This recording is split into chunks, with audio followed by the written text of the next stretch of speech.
What kind of person wakes up wondering whether the dancing boys remembered their choreography or if the wine fountain is flowing on cue?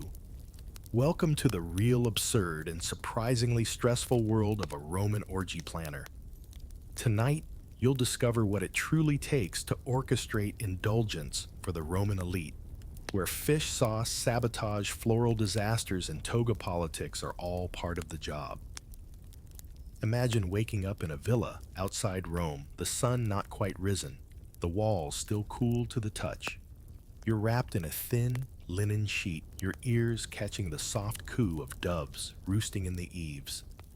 Somewhere beyond your garden wall, a slave is already heating water, the air thick with the distant crackle of kindling.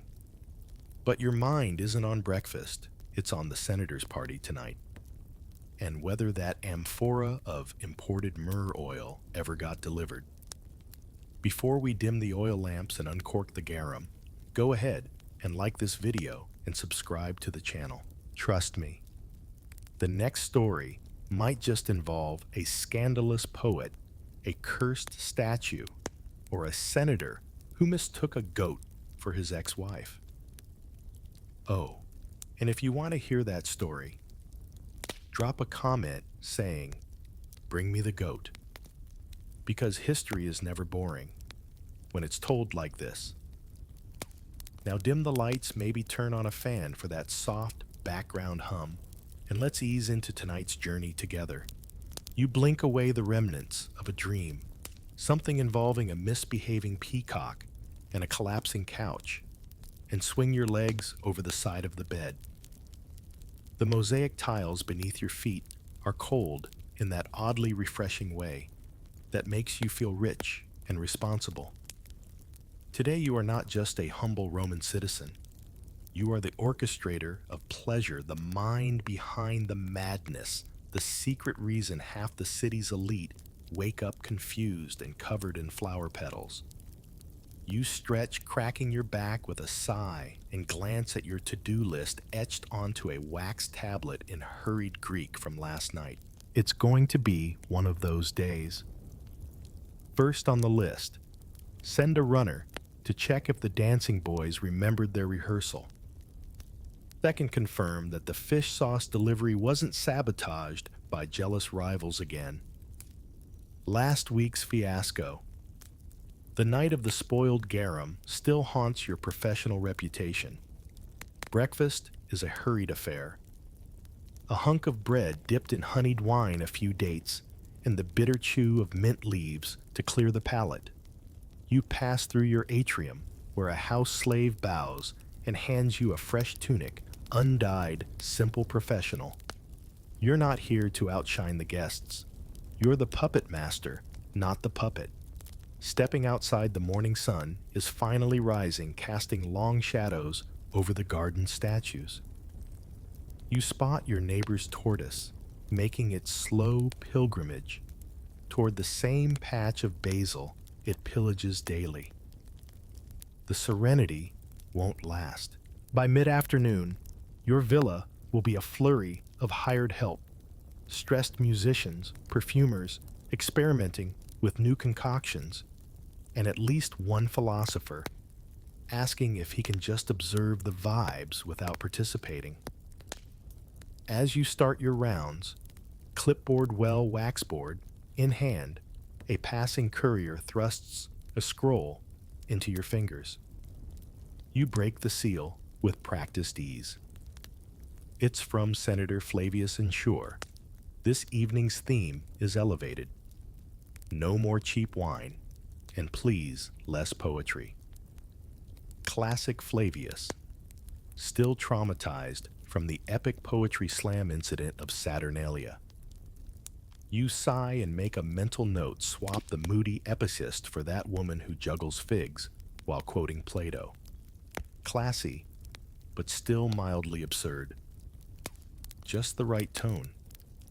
You step over a puddle left by last night's rain and nearly slip, catching yourself on a column. Maybe this is why your insurance premiums, if Rome had them, would be outrageous. Historians still argue whether professional feast organizers like you were treated with the same reverence as architects or simply tolerated like stage mimes. The truth, as always, is somewhere in between. You check the sundial in the courtyard. Time's ticking. The day has begun, and with it, the grand ballet of indulgence and logistics. You are the maestro of madness, and tonight, Rome will drink, laugh, argue, flirt. And if all goes well, remember none of it. You shuffle back into your tablinum, the small office space lined with scroll cubbies, amphora racks, and that one corner you swear smells permanently of spilled rose oil. On your desk, a broad slab of cedar, stolen from some long-forgotten Eastern campaign, sits the true heart of your profession, the schedule scrolls. You unravel the largest one first. It's a beast part calendar, part chaos theory diagram. Clients are penciled in with colored wax blue. For patricians, red for military officials, green for that unpredictable theater guild. Today, your attention is split between the senator's private revel and two overlapping birthday soirees that absolutely must not share a caterer. Last time, the accidental pastry duplication led to dueling odes and a very awkward sword dance-off. You grab a stylus and begin ticking tasks. Confirm. Masseuses check availability of panpipe quartet. Send someone to scare off the street prophets who tend to gather outside Flavius's villa around dusk. Their dramatic proclamations. The grapes are lies can really ruin a mood. On another scroll sits a series of poetic complaints from a previous client. Too much incense. Not enough scandal. You mentally reply. You requested a religious theme. The trick is balancing decadence with decorum. Rome loves excess, but only the kind that's freshly perfumed and artfully arranged. Your next visitor is Syra, your event's liaison/fire juggler, depending on the season. She arrives unannounced as usual, tossing a bundle of purple-dyed linen onto your desk. "This is for tonight," she says. "Senator's wife requested something, suggestive but legally ambiguous." You unfold the fabric. It's more suggestive than linen usually allows, and very little about it is ambiguous. "I'll need 3 more, you say, and a discreet way to explain them to the slaves who have to wear them." Syra just grins. Already working on it. Also, one of the candle makers lost a thumb. You'll need a new center display. You scribble a note, no human wax this time. With the day heating up, you move into logistical overdrive.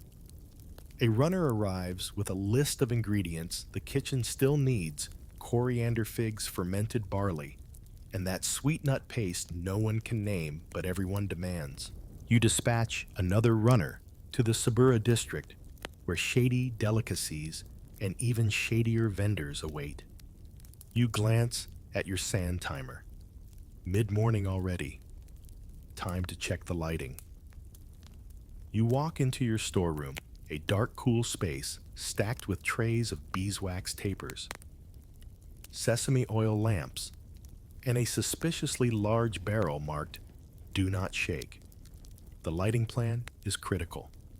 Too bright, and the flaws of the guests become apparent. Too dim, and senators start groping the marble statues. You adjust accordingly. 10 lamp bearers will enter at intervals, and every flame must be steady. No flickering, it invites chaos.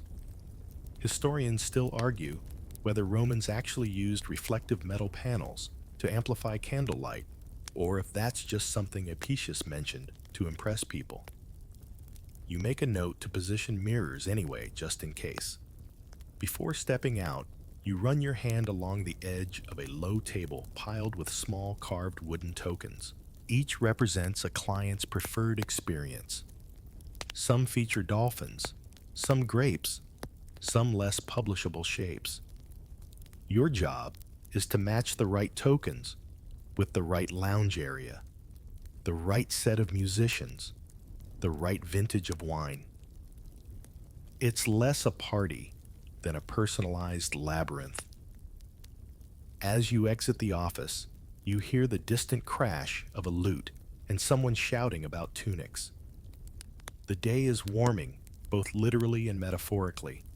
You haven't even dealt with the guest list yet, and already the candles are melting, the juggler's horse is missing, and your third best poet is asking for a raise. All in a day's work for Rome's most overworked party planner. You settle onto a cushioned bench beneath your portico scroll in hand, dreading the next task, the guest list.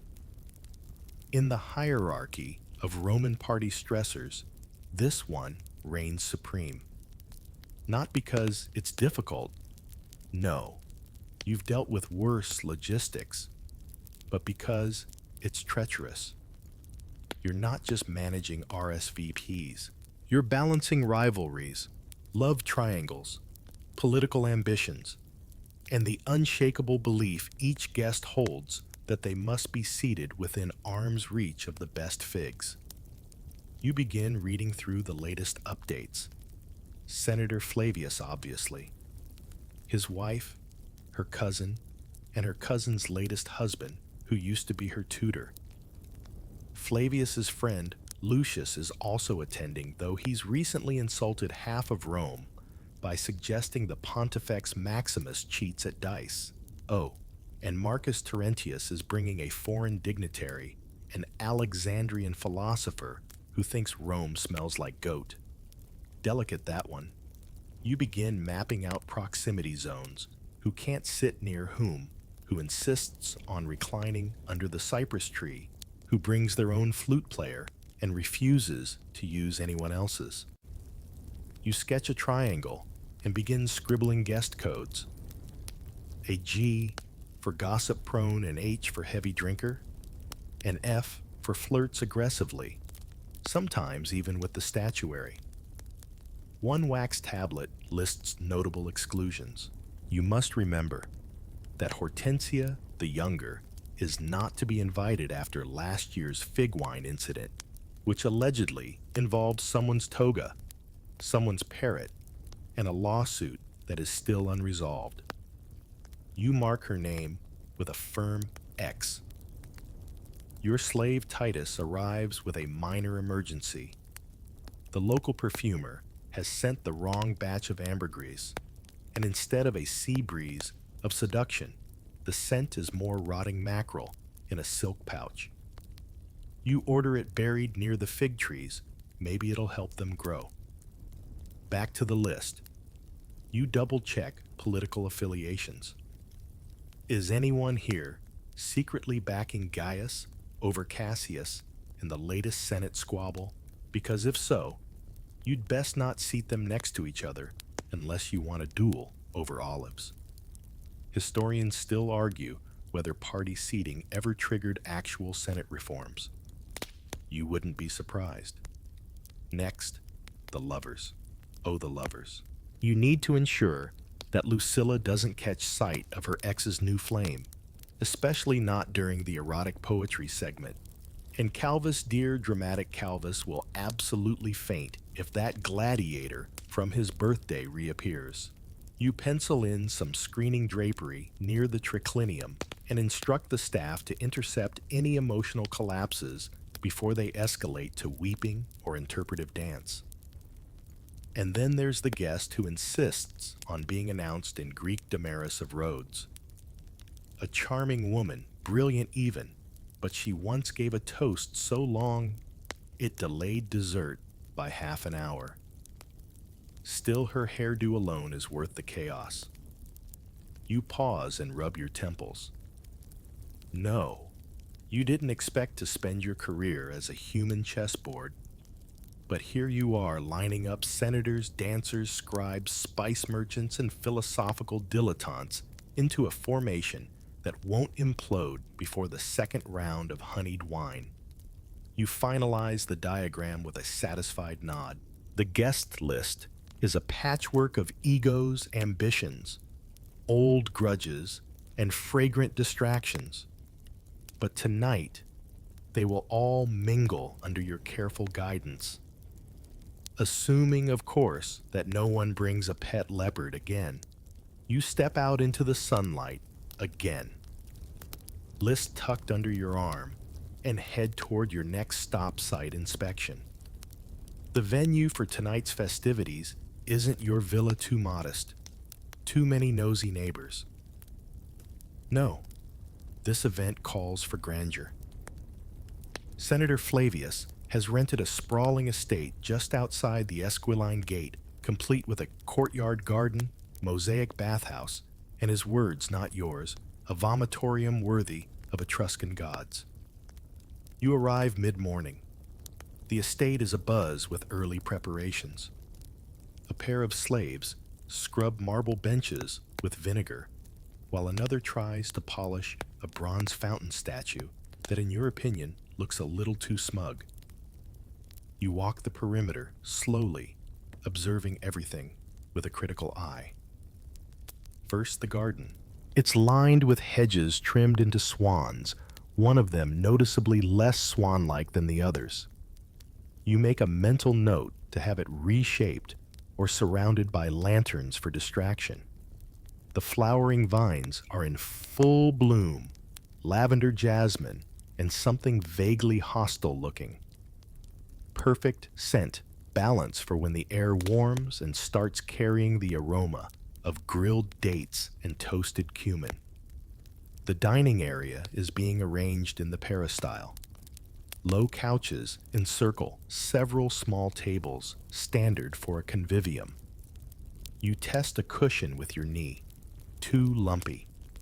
You instruct the nearest helper to swap them out for something less reminiscent of an amphora sack. Then comes the real challenge, the vomitorium.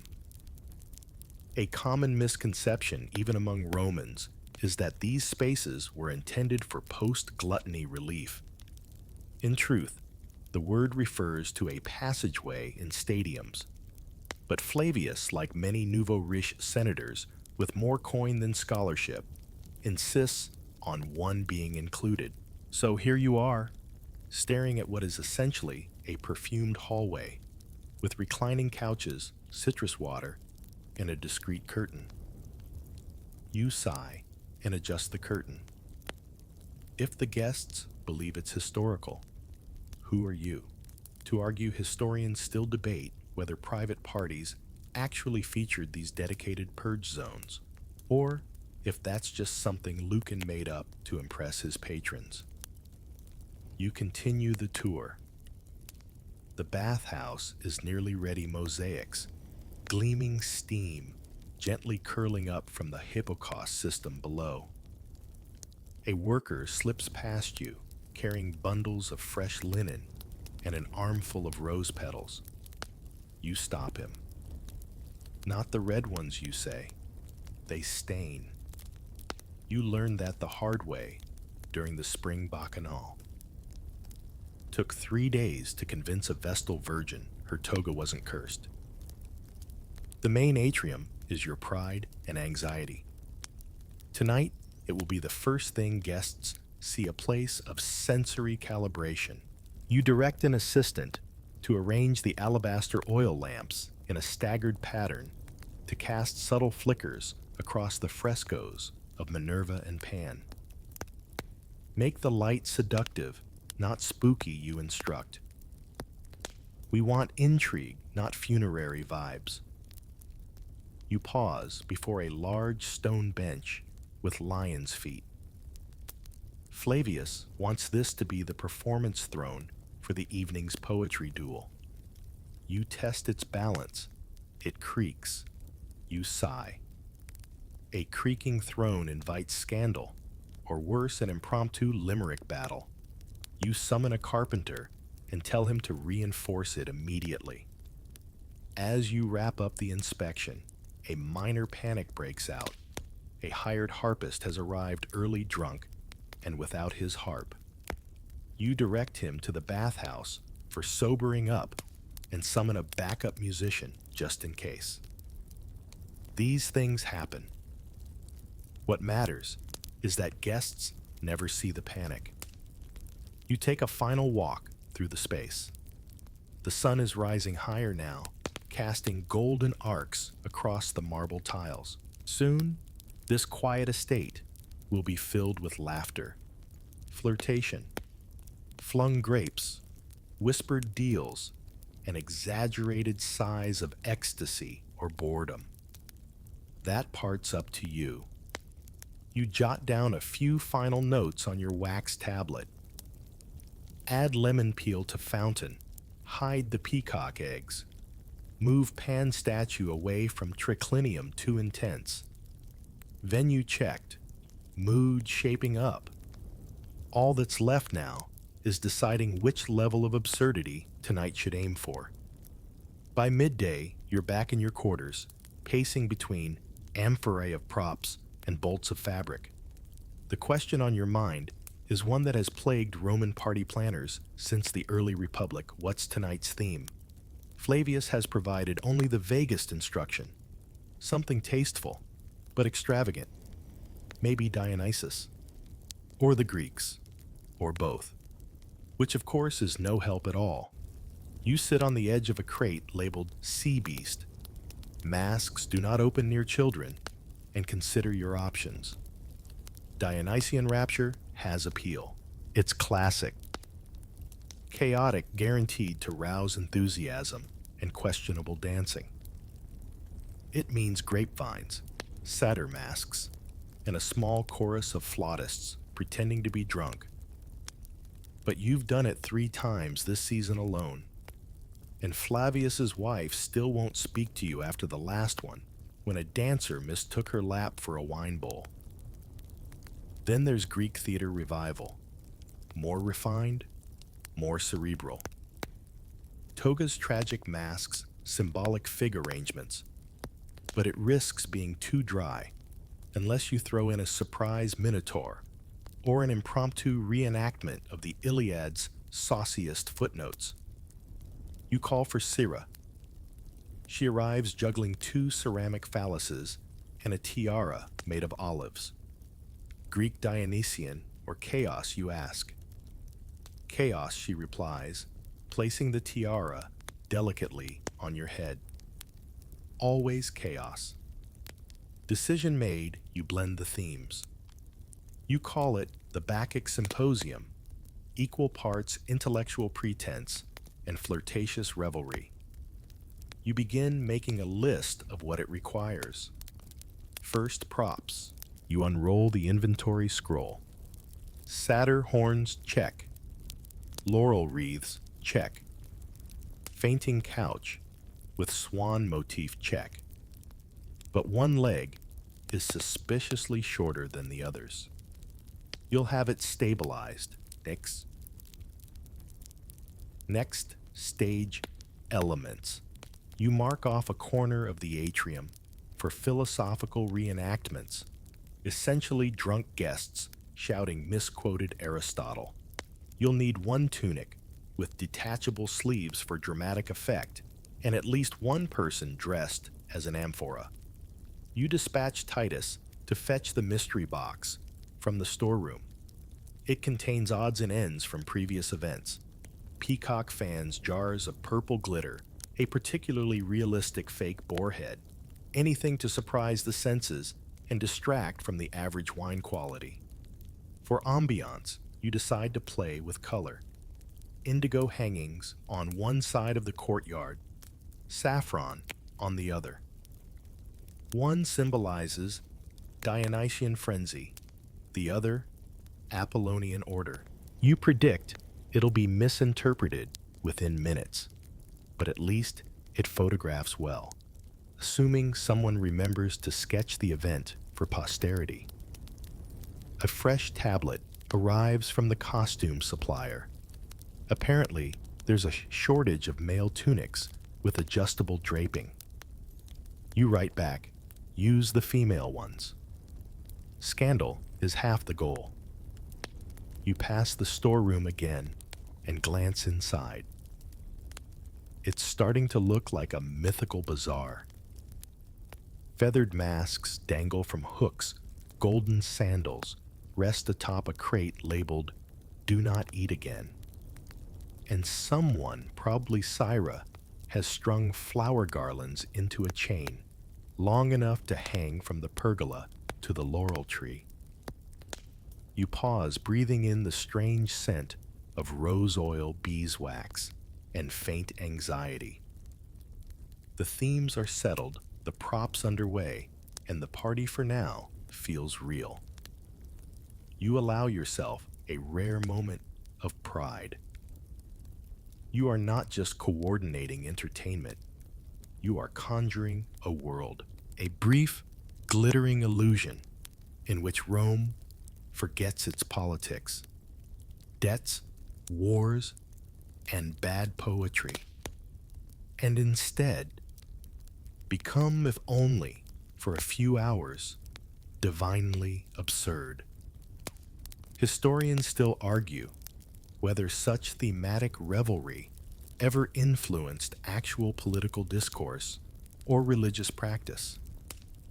But you know better. A good party changes people. A great one changes Rome. Now, all you need is a goat. With the theme locked and your list of necessary absurdities growing, it's time to embark on the most tactile part of the preparation, the shopping run. Or, more precisely, the shopping delegation you're far too important to haggle over pomegranates personally, but too paranoid to let someone else buy the wrong shade of saffron. So, you summon your senior runner Livia, a woman who can out-negotiate a fishmonger while carrying 4 amphorae and threatening to recite Cicero. You hand her 3 scrolls, ingredient scents, and miscellaneous needs, and remind the spice vendor you say that last time he gave me cumin with opinions. I want fresh, not philosophical. You've barely sent her off when another delivery arrives, garlands from the Temple of Flora looking suspiciously like they were recycled from last week's funeral. You return them with a polite note, "Love the gloom. Wrong event. Next stop, the Subura." Not for you, of course. You send your second runner, Marcellus, into that crowded tangle of perfumers, oddity stalls, and eel merchants. Yes, eels. Tonight's menu calls for a particularly dramatic centerpiece, an amphora of marinated eel in fermented pomegranate glaze. Don't ask why. It was on a scroll labeled Flavius's Bold Ideas. Marcellus returns 2 hours later with wide eyes and 1 sandal. "The eel man says we owe him money from Saturnalia," he wheezes. "Also, the pomegranate merchant insulted my birth." You nod. "So, standard." You give him a pastry and tell him to lie down. Meanwhile, a third assistant is sent to the incense shop run by that charming old Numidian woman who insists her blends are sacred enough to wake the dead. You order her blend of cinnamon myrrh and a pinch of something she refuses to name, just enough to make senators cry and not know why. Then there's the wine. You've already secured 6 amphorae of Falernian aged potent and prone to encouraging bad decisions. But you also need something lighter for the less seasoned guests. You choose a honeyed Alban blend and make a note to water it down by at least half. You've seen what happens when inexperienced drinkers discover Falernian mid-lecture. Next up, edible decor. You send Syra to the bakery to commission a set of honey cakes shaped like Roman gods. She returns with a prototype of Jupiter that looks disturbingly like a senator you once dated. "It's fine," you say, "just turn the nose down and give him a thunderbolt." Back at the villa, the deliveries begin piling up. A crate of garum so pungent it makes a flute player cry. A jar of imported dates wrapped in silk. A suspiciously unlabeled amphora, that everyone refuses to touch. You hide it in the kitchen and tell the cook, only open if Flavius insists on a surprise course. Historians still debate the logistics of Roman feast procurement. How were so many exotic goods moved so quickly? The truth lies somewhere between imperial logistics and an army of underpaid runners with strong legs and stronger stomachs. You do a final tally. 22 loaves of spiced bread, 3 wheels of goat cheese, 8 pounds of olives, some stuffed with anchovies, some stuffed with lies, and 1 wax sculpture of Bacchus holding a fig. Perfect. You sit for a moment sipping watered wine and staring at the organized chaos. Every item, every spice, every tiny fig-shaped cake is part of a grand tapestry, one that will be torn apart and half forgotten by dawn. But that's your job, to create something fleeting and unforgettable. You reach for your stylus, add one last note. Find someone to carry the eel amphora without falling over. Ideally, someone without a sensitive nose. As the afternoon sun begins to stretch long shadows across the courtyard, your thoughts shift from props and produce to people, the ones who will set the tone, raise the energy, and keep the more restless senators from slipping into naps or mutiny. It's time to hire the entertainment. You start with the musicians. The flute girls are reliable if prone to sudden existential crises mid-performance. You'll need at least 3 spaced apart so their notes echo seductively instead of clashing like a gladiator brawl. There's also Quintus, your lyre player, who insists on only playing songs written under divine inspiration, which in his case seems to mean anything that rhymes and references wine. You scribble a request for back up a duo of panpipe siblings known as the Breeze and the Breeze's brother. They're cheap, charming, and can play upside down if properly bribed. Next, dancers. You want at least 2 troupes, one to open the evening with a graceful homage to Dionysus, the other a more comedic group of actors who can perform an interpretive version of Plato's Symposium, complete with exaggerated masks and wine-splash choreography. You ensure Plato's beard doesn't fall off again. For visual flair, you send for Cassia, the contortionist with a fan base among the older senators. She arrives smiling beatifically and carrying a small goat. Mascot, she explains. You don't ask further. You assign her to the center fountain and remind her gently no climbing the cypress this time. A messenger from the theater district shows up offering a poet with muscle definition. You squint at the scroll. Is he actually a poet, or does he just own a scroll? And shout, in meter. The messenger shrugs. Both probably. You sigh and agree. He'll be the evening's wild card. You debate hiring a gladiator, just for ambiance. Not for actual combat. Flavius still hasn't forgiven you for the chipped mosaic from last year's wrestling demo, but maybe a silent one, just to lounge and look decorative. You know a guy. He owes you a favor from that time you introduced him to a perfumed butcher's daughter. You also reach out to that charming mime who only communicates via interpretive pointing. He's oddly popular, especially after a few cups of mulled wine. You assign him to the garden path, where he can direct confused guests away from the fountain and toward the triclinium. At the last minute, you remember the senator's nephew, who thinks he's a reincarnated Homer. He'll probably show up uninvited and attempt an epic about his trip to the fish market. You decide to let him. His stories are so bad, they're good. or at least mildly hypnotic. Historians still argue whether Roman entertainers were more revered or ridiculed, particularly the ones hired for private events. Many straddled both roles. Artists by trade, gossip byproduct. You know this well. Half your guest list only attends to see who falls in love, who falls off a couch, and who accidentally performs an ode to their ex. As the sun begins to dip, the entertainers begin arriving, some clutching instruments, others props a few with animals in tow. The courtyard becomes a makeshift rehearsal space filled with the scent of sandalwood and the soft hum of tuning notes. You direct traffic with a calm hand and a practiced eye. A flute girl asks you, do we start with Dionysian joy or restrained elegance? You smile. Start with joy. End with questionable decisions.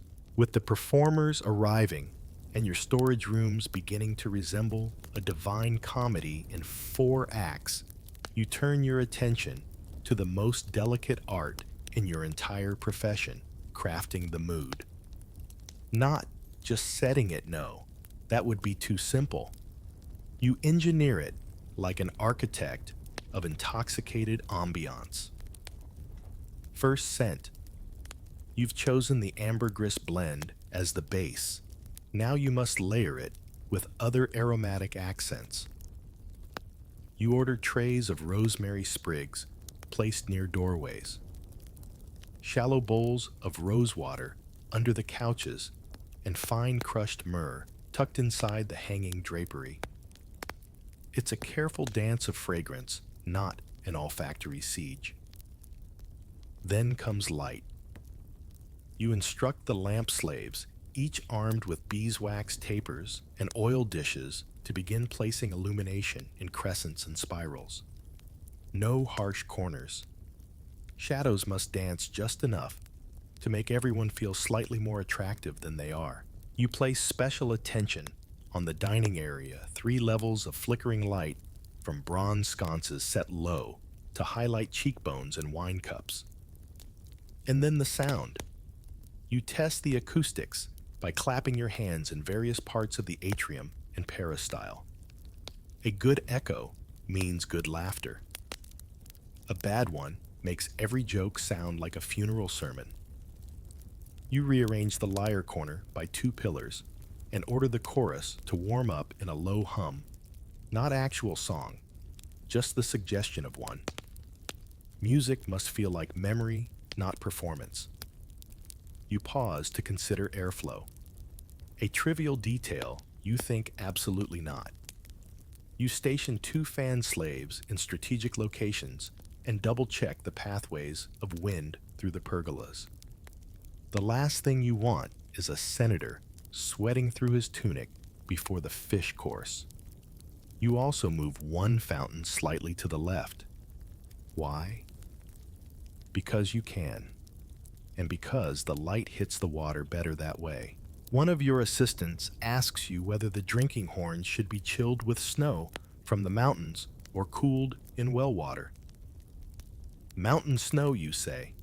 Well water is for sober philosophers and sad goats. And now the flute girls. You pull them aside for a small talk. No drinking until the 3rd course, you remind them. Last time, one of you tried to seduce the mural of Neptune. One giggles, another blushes. They nod. Cassia, the contortionist, asks for an incense stick to help her focus. You hand her 2 and silently tell a nearby couch to prepare for potential collapse. You check the fig arrangement. Each table gets a sculpted centerpiece made of fruit flower petals and vaguely mythological imagery. Tonight, you've chosen the scene of Narcissus and the reflective pomegranate. Interpretations vary. That's the point. A minor hiccup, someone sent a crate of oysters instead of olives. You repurpose them into an amuse-bouche with honey vinegar and call it A marine surprise. You tell the servers to serve them with a wink and not to explain. Historians still argue whether this level of sensory manipulation was truly employed at Roman banquets, or whether later writers just romanticized the whole affair. You know the answer. If there's one thing Roman elites loved more than pleasure, it was the illusion of effortless elegance. And you, the architect of said illusion, are the quiet high priest behind their hedonistic altar. As you pass through the atrium again, you spot a senator's aide already testing the couches. He nods in approval. You arch an eyebrow. He grins sheepishly and scuttles off. The air smells faintly of citrus fig and sandalwood. The light glows amber. The atmosphere teetering on perfect. You scribble a final note on your waxboard. Have the fan slaves rotate clockwise every quarter hour. Boredom breeds drafts. As the early evening gold begins dripping from the villa's cornices, you march down to the dressing atrium. A riot of silk, bolts, tunic racks, and tiny amphorae filled with scented oil and powdered lead for cheek accents. It's time for the final flourishes. Clothes, cosmetics, and those questionable keepsakes your clients call trinkets. The costume master, a snobby ex-actor named Fabius, meets you with a pinched smile. The purple tunics arrived, he announces, but someone dyed them with beetroot again. They're enthusiastic. You inspect one. It looks like a senator's hangover. We'll call it Dionysian passion, you say, always the diplomat. Add gold belts. No one looks at the hem if it shines up top. You move on to jewelry. Rings the size of walnuts, brooches shaped like sphinxes, winking necklaces so heavy they'll inspire post-feast neck aches. For Flavius and his wife, you reserve a matching set of ivory hairpins depicting scenes from the Bacchae. Tasteful, debatable. Expensive, definitely. The party favors, meanwhile, are tucked into silk pouches tied with teal string. Inside, dice carved from sheep knuckles, rosewater, hand towels, and miniature oil lamps shaped like, well, let's say, anatomically confident satyrs. One broke in half during shipping. It's now a lamp of modesty. You make it the centerpiece. Syra saunters in carrying 2 trays of hair wreaths. Want the cypress cinnamon blend or the sage and thyme, she asks. You sniff both. The second reminds you too much of funerals. Cypress, it is, you nod. The cinnamon adds mystery. The staff begins dressing the atrium alive with whispered gossip and mild wardrobe malfunctions. You pass by a group struggling with a particularly sheer toga. That's not a toga, you note. It's a suggestion. They laugh nervously. Meanwhile, your servers are being outfitted in a uniform that's part theatrical, part utilitarian. Short chitons in russet or indigo leather sandals with curled toes and discreet pouches sewn inside for collecting discreet bribes. One server, a young man with worried eyes, asks, "What if I spill wine on a tribune?" You pat his shoulder, smile, bow, and pretend it's a ritual. They love rituals. Next up, the serving platters and their design. You review sketches for the food displays, stuffed dormice arranged like a triumphal arch, honey-glazed figs piled in amphorae, and grape clusters looped through skewers of grilled cheese and dates. Add olives, you say. They pretend to hate them, but they always eat the whole bowl. You stop to inspect the final trinket table. It's a collection of oddly useful and entirely unnecessary objects, miniature bronze strigils, clay perfume diffusers shaped like turtles, and scrolls of romantic phrases in badly translated Greek. You approve. Historians still puzzle over these artifacts when they dig them up centuries later. Were they ceremonial gifts? Satirical commentaries? You could answer, but where's the fun in that? As the final tunics are adjusted and garlands tied, you look out over your assembled staff and performers. Everyone gleams either from oil excitement or nerves. You give a small speech. Remember, tonight's not just about indulgence, it's about elegance while indulging. And if someone asks you what's in the sauce, say ambrosia, then walk away. The sun dips below the horizon. Oil lamps flicker to life. Perfume hangs in the air like a promise. Every trinket is in place. Every tunic pressed well mostly.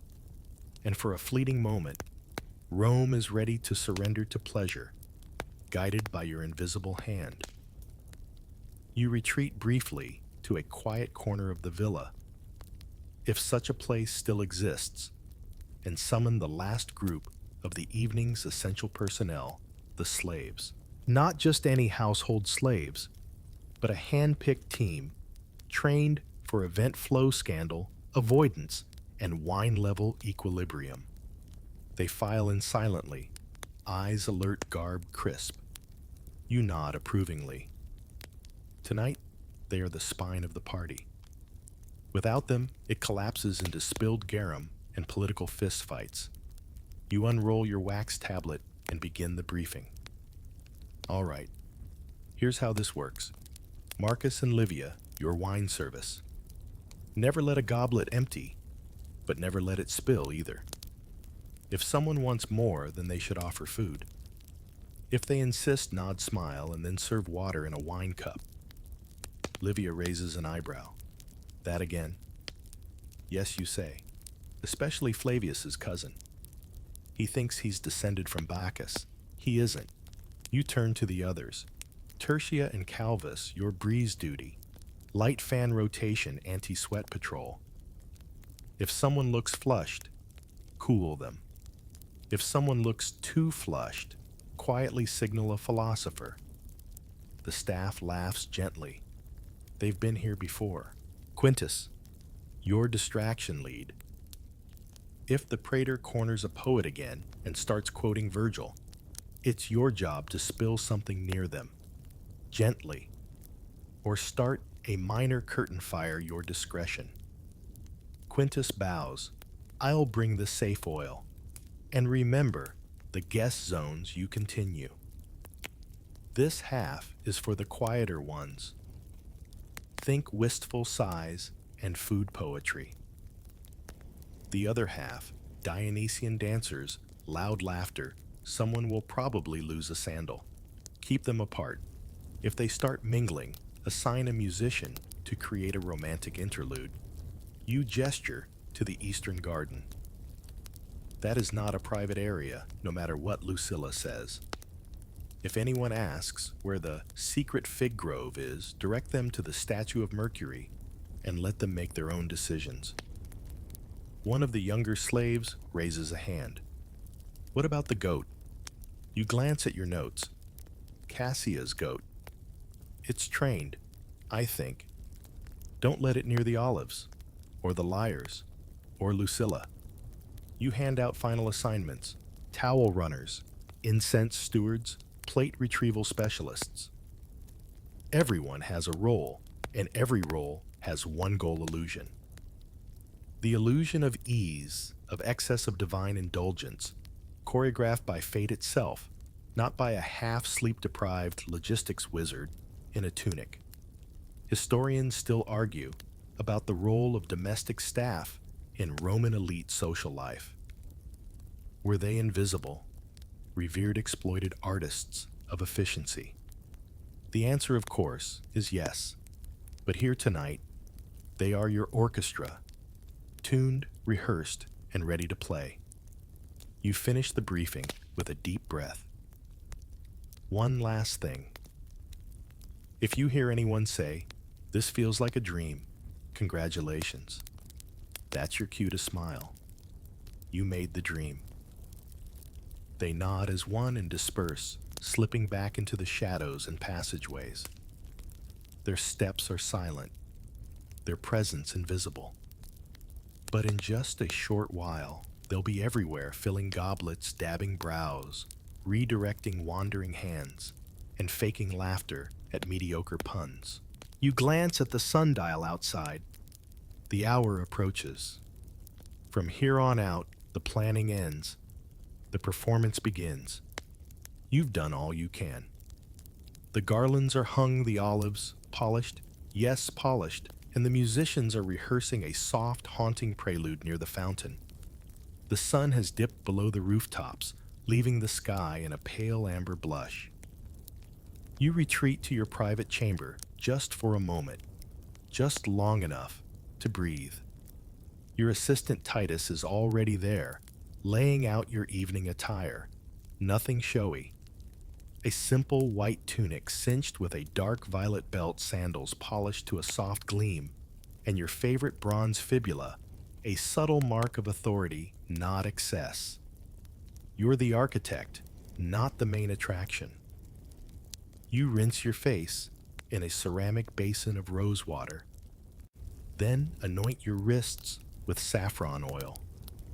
A soft dab of powdered charcoal under your eyes, because tired isn't fashionable. A final adjustment, and you're ready. Before leaving, you open your small wooden chest and remove your lucky amulet, a tiny worn figurine of Mercury.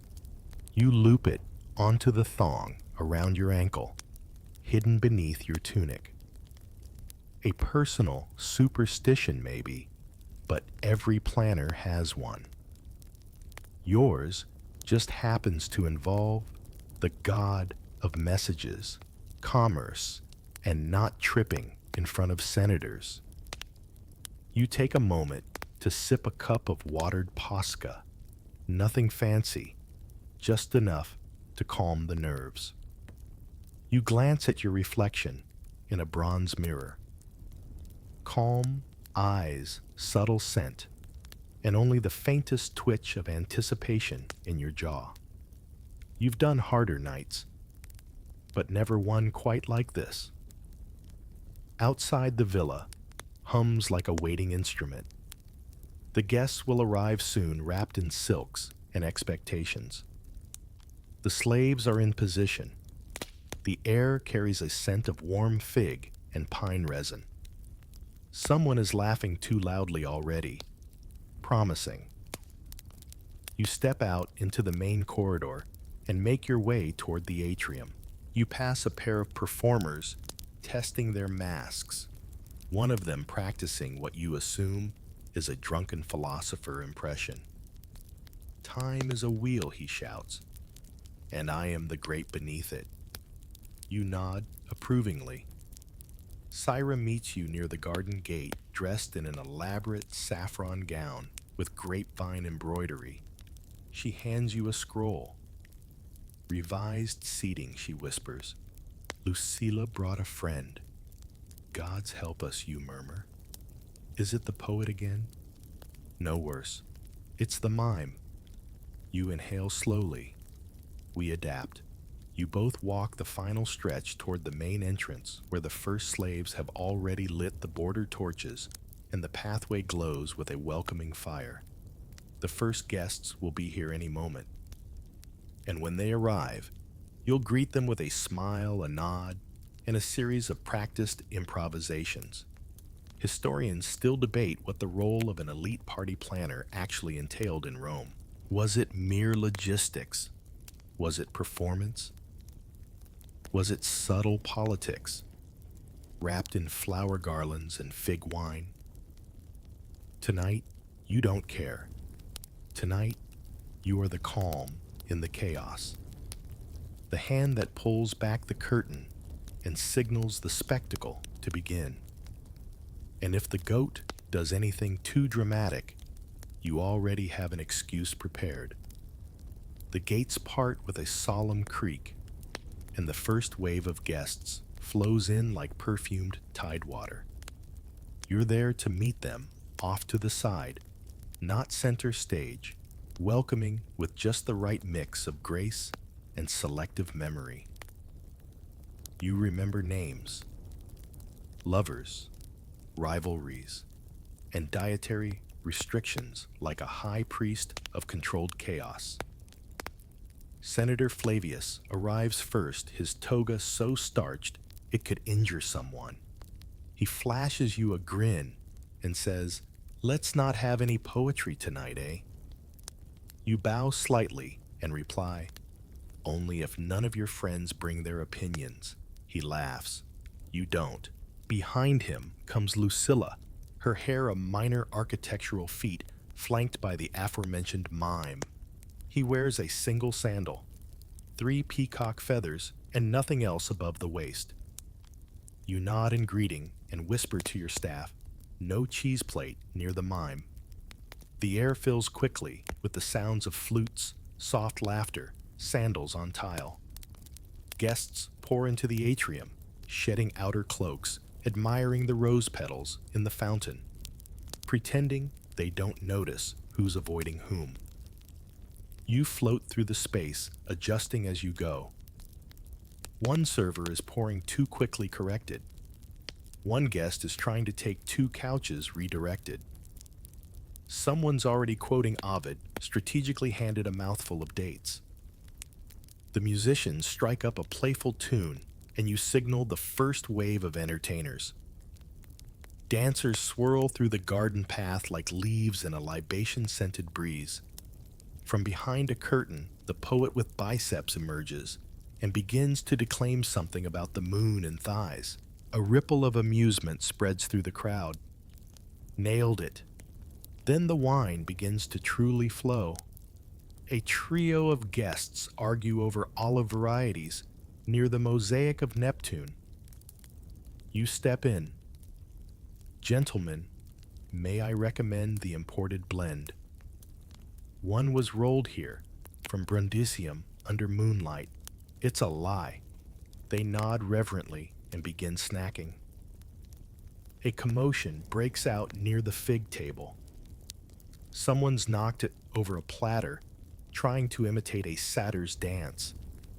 You send a flute girl to provide gentle distraction, while 2 slaves swoop in like trained falcons, cleaning up before anyone else notices. A performer climbs the fountain and begins quoting Euripides with suspicious intensity. It's fine. It's working. Everything is flowing. Historians still argue whether such parties truly involve this level of spontaneous chaos, or whether surviving accounts exaggerate for flair. You'd argue they're underselling it. There's an entire subplot happening right now, involving a dropped earring, 3 senators, and 1 very slow-moving tortoise in the garden. Flavius sidles up to you at one point, cup in hand, clearly tipsy. "You've outdone yourself," he says. Even my wife smiled. Twice. You offer a small non-committal bow, just trying to keep Rome entertained, Senator. From across the courtyard, Cassia performs a flawless backbend onto a divan while balancing a fig on her forehead. The crowd erupts into polite awe. You scan the room once more. Every seat filled, every dish circulating, every ego managed barely. The scent of spiced honey hangs in the air, mingling with whispers, toasts, and the occasional off-key serenade. You catch Titus giving you a small thumbs up near the curtained vomitorium. For now, all is well. The night is alive. The plan against all odds is holding. You allow yourself a sip of Falernian and the briefest smile. So far, so good. It begins, as these things often do, with a knock that shouldn't happen. You're just stepping into the peristyle to check on the wine rotation. Someone switched the Falernian and the watered-down blend again when a slave rushes to your side. "Apologies," she whispers, breathless, "but there's a new guest. He wasn't invited." You follow her toward the villa's entrance, heart already sinking like a marble soap dish. Standing just outside the threshold, draped in a deep crimson cloak and flanked by two stone-faced guards, is none other than Praetor Callias. Of course, Praetor Callias, who has strong opinions about marble temperature. Praetor Callias, who once declared that poetry is only valuable when engraved. Praetor Callias, who enjoys surprise appearances like a thunderstorm enjoys weddings. You put on your best diplomatic smile and bow. "Praetor, what an unexpected delight." He nods curtly. "I was in the area." You glance at the guards. "The entire area." He steps past you before you can finish processing. "Don't let me disrupt things," he adds, which of course means he intends to disrupt things immediately and repeatedly. You follow closely as he strides through the atrium, observing everything with the expression of someone inspecting a siege engine. Guests notice his arrival like birds spotting a hawk. The musicians falter. The poet forgets his line, and Lucilla hurls a grape behind a curtain with deliberate force. You act quickly. You intercept a passing servant and whisper, "Move the serious wine out of sight. Put away the satire scrolls, and make sure the goat is nowhere near the praetor." You catch up to Callias as he eyes the centerpiece, a bronze bowl of roasted dates shaped like tiny amphorae. "Whose idea was this?" An homage, you say smoothly. "To the agricultural wisdom of your province." He grunts in vague approval. You guide him toward the less volatile quadrant of the villa, the zone you've privately labeled minimal risk. He passes a group of guests locked in a game of scented tile matching and mutters, "Games always games. I could arrange a reading of Virgil, if you prefer." He stops walking. "Gods, no."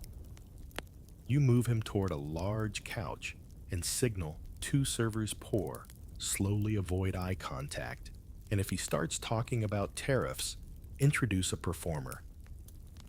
Sure enough, moments later, he begins an impromptu critique of Republic grain distribution. You casually signal the flute girl nearest him to stumble gracefully. Of course, into his lap. The effect is instant. He shifts topics to the inherent poetry of agriculture, which, while dull, is significantly safer. Guests begin to relax again. Conversations resume. The mime reemerges wearing a laurel crown and nothing else. You consider stopping him, then remember, Callias is nearsighted. Fine. Historians still argue whether Roman praetors attended private feasts uninvited, or whether such accounts are exaggerated by satirists. You can confirm it happens. And when it does, the entire event becomes a high-wire act above a pit of opinion and protocol. But you, ever the quiet choreographer, recalibrate. You shift guests. You adjust pacing. You position dancers like chess pieces around the most volatile clusters. The energy stabilizes. Later, Callias even chuckles quietly once at a pun involving olives and Senate seating.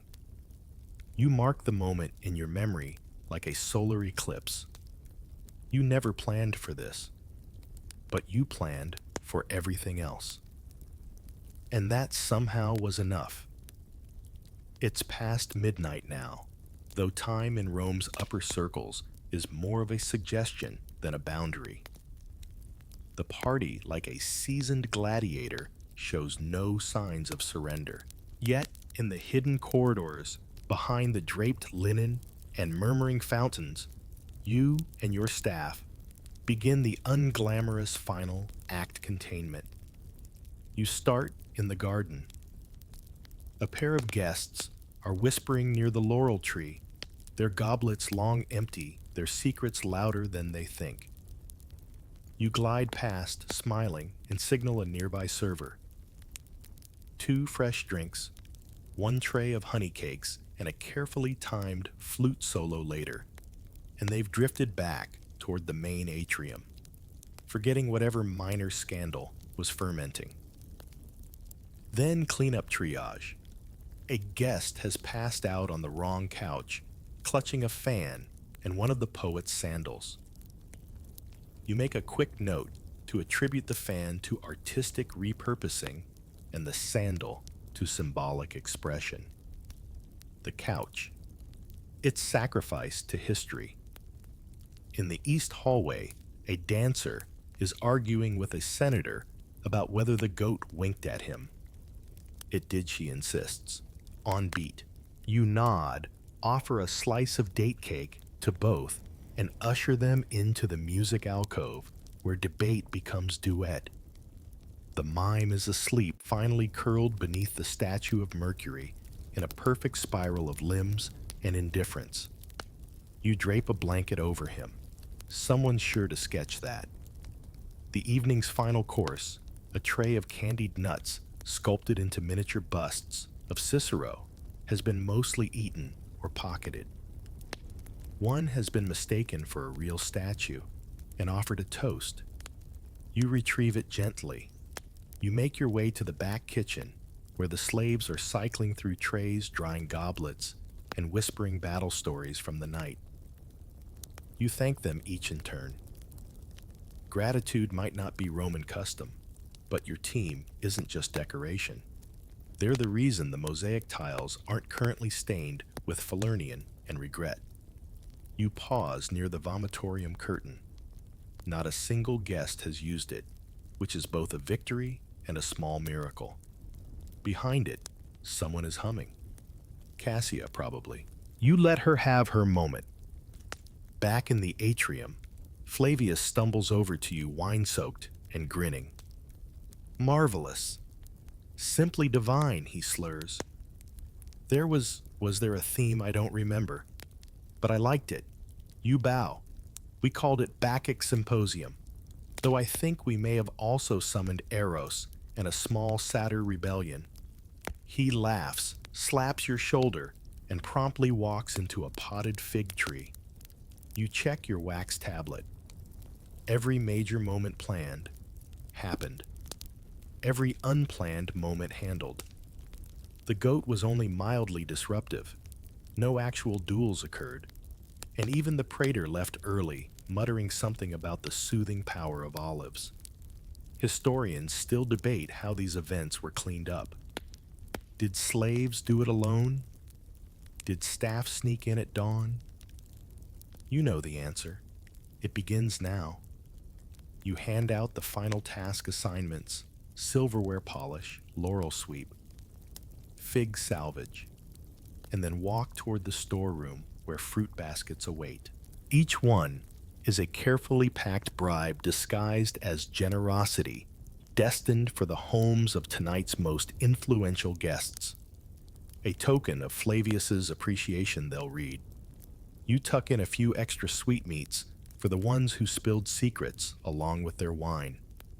By the time the sky starts paling, the laughter has thinned, the music has softened, and the last performer is curling up on a cushion, reciting poorly remembered Homer. And you step outside to the cool veranda and exhale. One more party down. One more night of chaos contained. Dawn creeps in, not with trumpet blasts, but with the slow hush of cooling tiles, extinguished lamps, and sleepy sandal prints across the dew-damp courtyard. The party is over, or at least has entered that strange twilight phase where guests either vanish like fog or refuse to leave until the last fig is gone.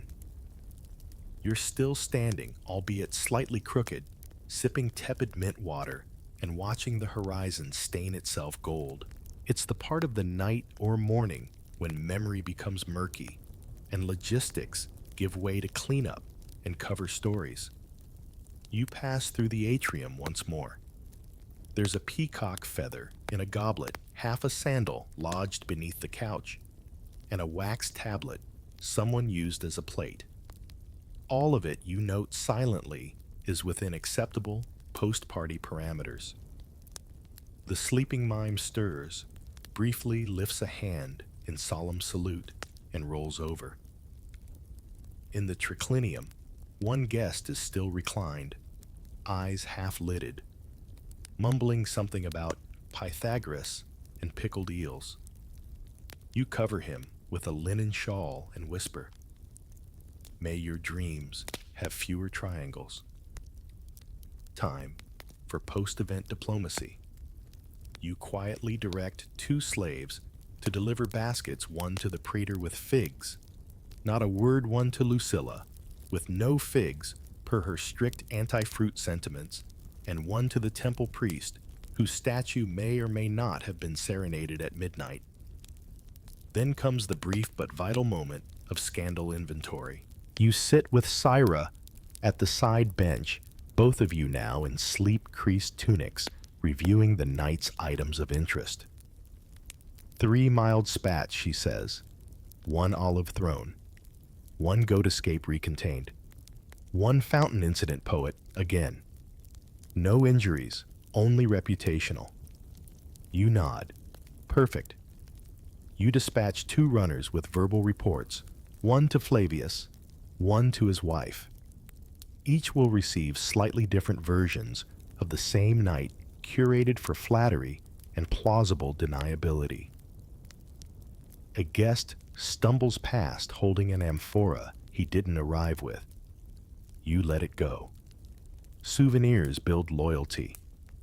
Historians still argue whether these elite feasts served as mere indulgence or subtle diplomacy, places where real alliances formed in between the wine rounds and whispered odes. You know it's both. That's why you do this. Not for the figs. Not even for the applause. You do it for the invisible strings pulled between wine-stained cushions and candle shadows. And for that split second when everything works, when the music, the mood, the mischief align, and Rome feels lighter, looser, briefly divine. You head toward your private chamber, your ankles aching, the mercury charm still tied there, slightly askew. You kick off your sandals, let out a sigh. The mercury charm slips slightly around your ankle, a quiet echo of the chaos now silenced. The villa is still, save for the drip of wax and the whisper of wind through half-drawn curtains. And yet, you know somewhere beyond the atrium, preparations stir again. Another night waits. Another feast beckons. Because this isn't the end. It never is.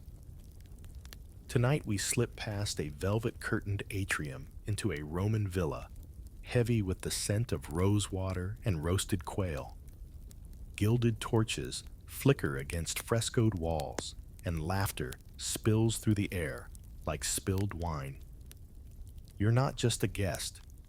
You're an offering summoned to a feast where no plate is left unstacked, no appetite unindulged.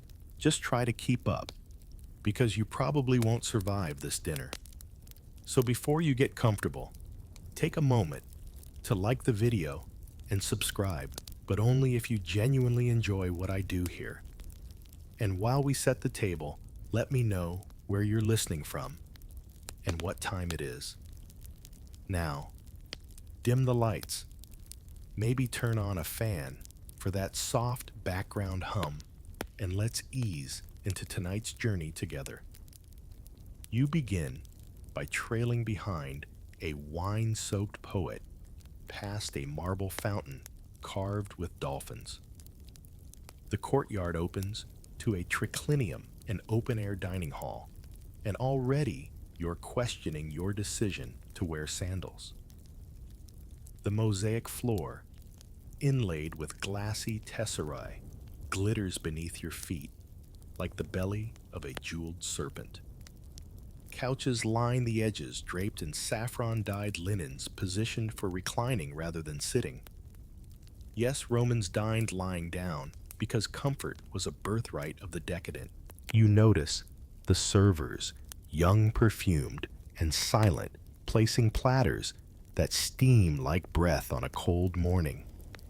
Each dish, a puzzle peacock eggs dyed purple oysters, served in snow roast boar, stuffed with live thrushes.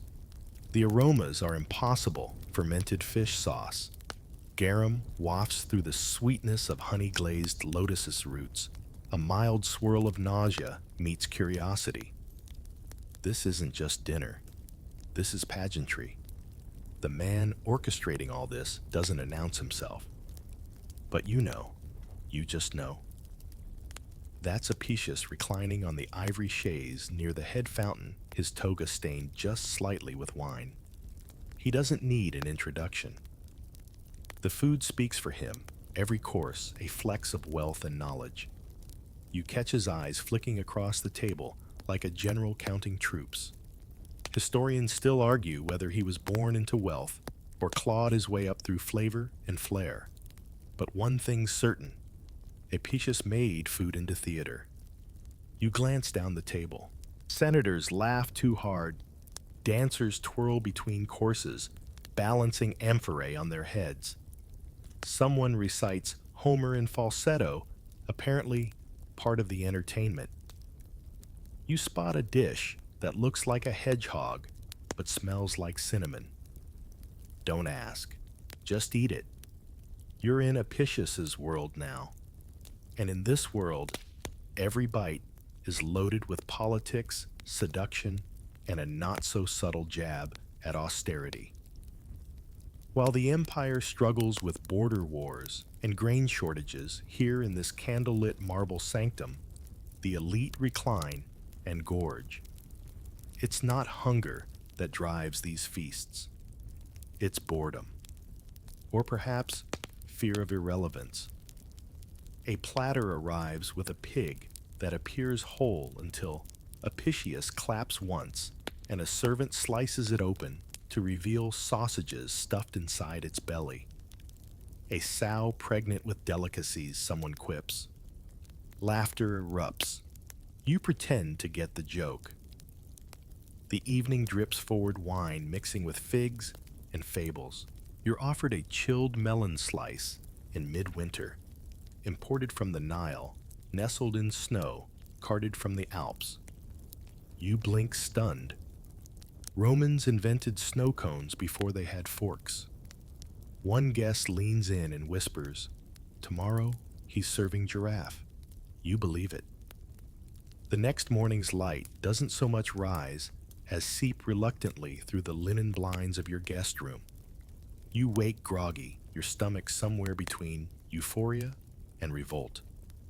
But today, you'll finally meet the man behind the madness. Not across a banquet table this time, but through the layers of legacy he left behind. Marcus Gavius Apicius, even his name sounds like a mouthful. You shuffle along a colonnade lined with grapevines and hear whispers among the staff. Half awe, half exasperation. Who is this man who orders roses to bloom in October, and who once, according to a bemused poet, fed flamingo tongues to a visiting Parthian envoy? Just to test their reactions, you find him in the garden, draped in a lavender tunic, naturally hand-feeding dates to a monkey perched on a silver perch. His fingers glisten with honey. You notice his expression is neither cruel nor kind. It's calculating. He doesn't look at the monkey. He watches you. Apicius doesn't rule by decree, but by desire. Wealth he has, certainly. Enough to fund entire festivals. But it's his reputation, an intoxicating blend of mystery and myth, that makes him a magnet for the elite. It's said he once sailed to Libya in pursuit of a particularly fat shrimp and turned back mid-voyage when he found out the local catch wasn't superior. No one can confirm the tale, but everyone repeats it. Historians still argue whether Apicius was a nobleman, a freedman made good, or a businessman who saw luxury as performance art. His name appears nowhere in legal records of the Senate, and yet emperors dined at his table. That says enough. You follow him to a shaded pavilion where scribes copy recipes onto wax tablets. Flavor is status, he murmurs watching them. But status is flavor remembered. He smiles, but the monkey bares its teeth. In private, Apicius is more philosopher than showman. He references Pythagoras while slicing open a pomegranate. He laments the decline of moral fiber between bites of fig-stuffed dormouse.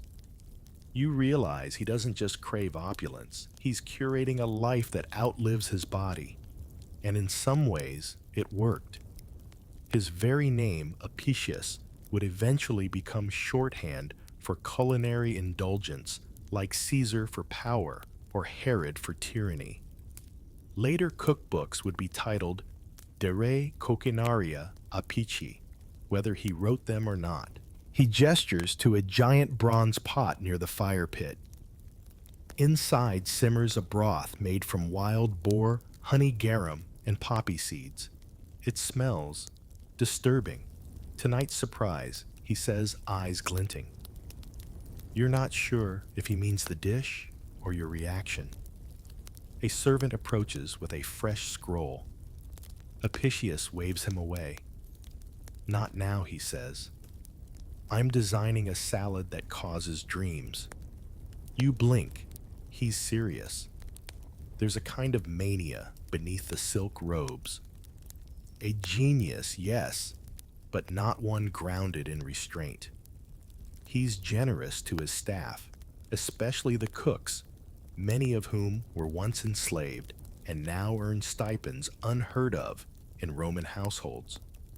But he also demands creativity at knife point. One cook, who dared to serve a repeat dish, was, according to rumor, reassigned to firewood duty indefinitely. Still, they stay. Some even seem proud. Because here, under Apicius, they don't just prepare meals, they sculpt myths. By late afternoon, he's dictating a new recipe. Oysters served in wine jelly atop a bed of rose petals, with a surprise inside. You don't ask what the surprise is. You already know it will be edible and expensive. You're ushered into the kitchens just as the sun starts to lower behind the tiled rooftops of the villa, and immediately you understand this is no humble hearth.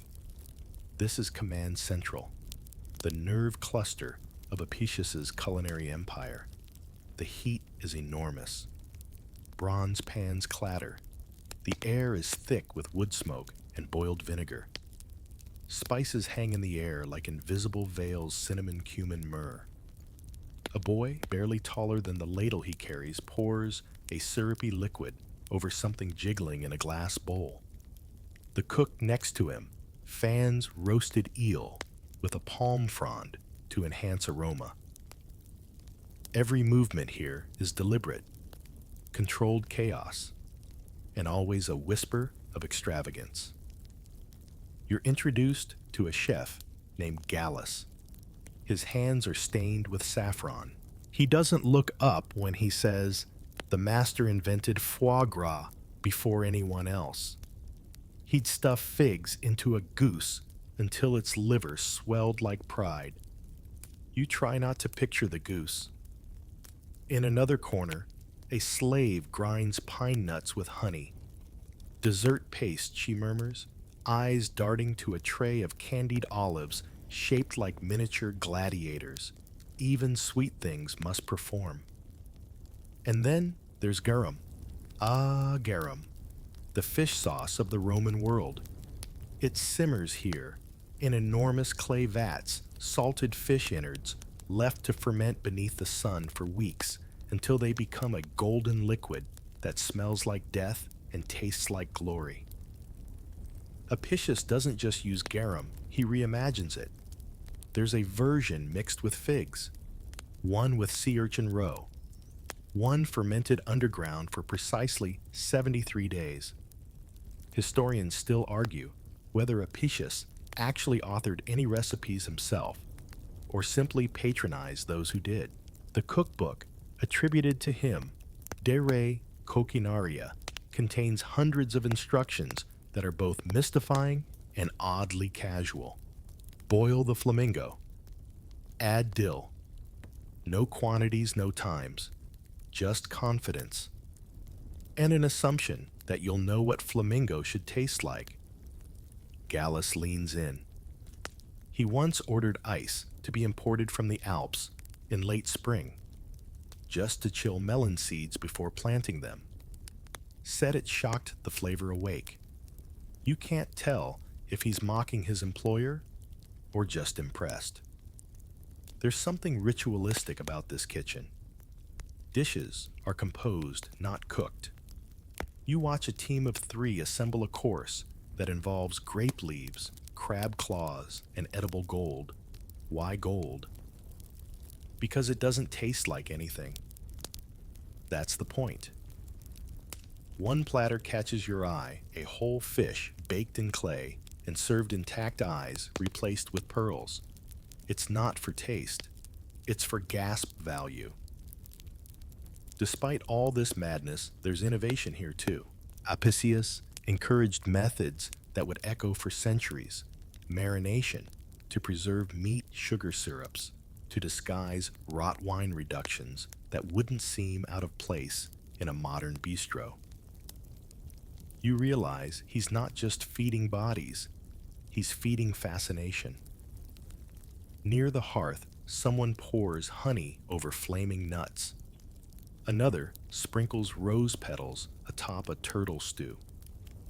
You're not sure what's cooking anymore, and what's just being admired. And still no forks. Romans ate with fingers and spoons, using bread as edible napkins. You wonder if that's why everything glistens so your hands carry memory between bites. Gallus offers you a taste of a dish Apicius swears by pork belly soaked in milk, then finished with lovage and dates. It tastes strangely modern, sweet, rich, complex. You nod. Gallus grins. Weirdly good. Right, just wait for the jellyfish tureen. You swallow hard. You're beginning to understand that for Apicius, food isn't sustenance. It's legacy sculpted in flavors. And tonight's menu, that's his canvas. Night has fallen again, and you find yourself back in the triclinium, but now you're seeing it differently. You're not just observing the feast. You're witnessing a battleground. Because in Apicius's Rome, banquets aren't only indulgence, they're strategy. The guests arrive in waves, each more ornately dressed than the last. Gold-threaded tunics, peacock feather fans, diadems, perched atop hair sculpted like pastry. Their entry is a silent competition. Who looks the least impressed? You recline near the edge of a low marble couch, careful not to wrinkle your borrowed tunic. The cushions are goose feather and faintly perfumed. Servers reappear like clockwork, each bearing trays heavier than most of the guests' dignity. Apicius is already holding court, but you notice he's not eating. He's watching. Not the food, but the faces. When someone smiles too widely at a lukewarm oyster tart, his eyebrow twitches. When another guest finishes their dormouse too quickly, he sends them a refill with a note. You eat like a soldier. Everyone laughs, except the guest. Historians still argue whether Apicius's feasts were political theater or just personal obsession. Likely both. Roman society was obsessed with hierarchy, and food became a language of coded dominance. Who got the choicest meat? Who sat nearest the fountain? Who was offered the final mysterious course, said to contain a pearl dissolved in vinegar? Yes, that happened. Tonight. You watch as Apicius lifts a small clay cup, the pearl barely visible at the bottom. He pours vinegar over it, balsamic from Hispania. The pearl hisses, melts, vanishes. He drinks it slowly, then lets the cup fall to the floor, where it shatters with deliberate flair. The room gasps. That's how you tell someone you're richer than they are. You consume a gemstone on a dare. The servers move in a rehearsed ballet, never colliding, always silent. There's a new dish thrushes sewn into a pastry crust that mimics a honeycomb. It smells divine. You're assured it contains marjoram and something probably not poisonous. Encouraging. Then come the palate cleansers, iced grape juice with mint sea urchin served on chilled pottery. You realize this isn't just a meal. It's a map of Roman dominance. Ingredients from every conquered corner of the empire make an appearance.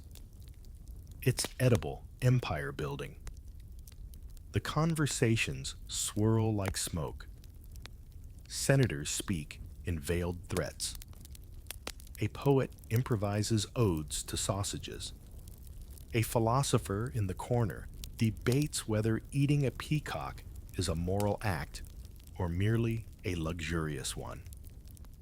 Apicius smiles and says nothing. His power is already proven. A slave stumbles, nearly spilling honeyed almonds. The room freezes. Apicius waves a finger lazily. He's fasting tomorrow, he says, not unkindly. The boy bows and disappears. By dessert, half the guests are reclining like wounded soldiers, their togas, loosened eyes glazed. Someone makes a joke about being killed by lentils. Laughter follows, but you notice no one reaches for more. And yet, Apicius is still alert, still calculating. Each compliment he receives is noted. Each grimace, cataloged. He's not just feeding people. He's reading them. A senator to your left murmurs, "He's feeding us the future, whether we like it or not." Tonight's main attraction isn't just the food. It's the orchestration, the 12-course orgy of flavors, aromas, textures, and quiet psychological warfare. You realize with a creeping shiver that this isn't a meal. It's a seduction, a test, a slow-motion ambush of your senses set to lyre music and the faint scent of myrrh. The first course arrives without fanfare dates, stuffed with pine nuts and pepper soaked in wine. Delicate, yes, but misleading. It's a false beginning, luring you into thinking this might be manageable. Next comes a parade of exotica fried dormice, each cradled in fig leaves and coated in honeyed poppy seeds. The skin crisps like sugared pastry. You hesitate, then bite. It crunches. It melts. It tastes expensive. Historians still argue whether Apicius invented the 12-course feast or merely perfected it. The term orgy is apt not because of scandalous acts, though those may follow, but because restraint is outlawed. You are meant to give in. Course 3, flamingo tongue. Yes, just the tongue. Apicius insists it tingles like fennel, but finishes like cinnamon. It's hard to argue. You're too busy sipping snow-chilled wine poured over shaved resin and crushed violets. Then boar roasted whole and stuffed with live thrushes. When the belly is carved open, The birds erupt in a fluttering burst, smoke, dizzy, frightened feathers catching the firelight. The room gasps again. Apicius nods solemnly, like a magician executing his final trick. Course 5 is gentler barley stew with roasted chestnuts, served in little bronze bowls warmed by hand. It tastes earthy humble, a palate lullaby. But don't get too comfortable. Course 6 is chaos incarnate. Sea urchin jelly, set in sheep's bladder, garnished with candied rose petals and essence of Venus.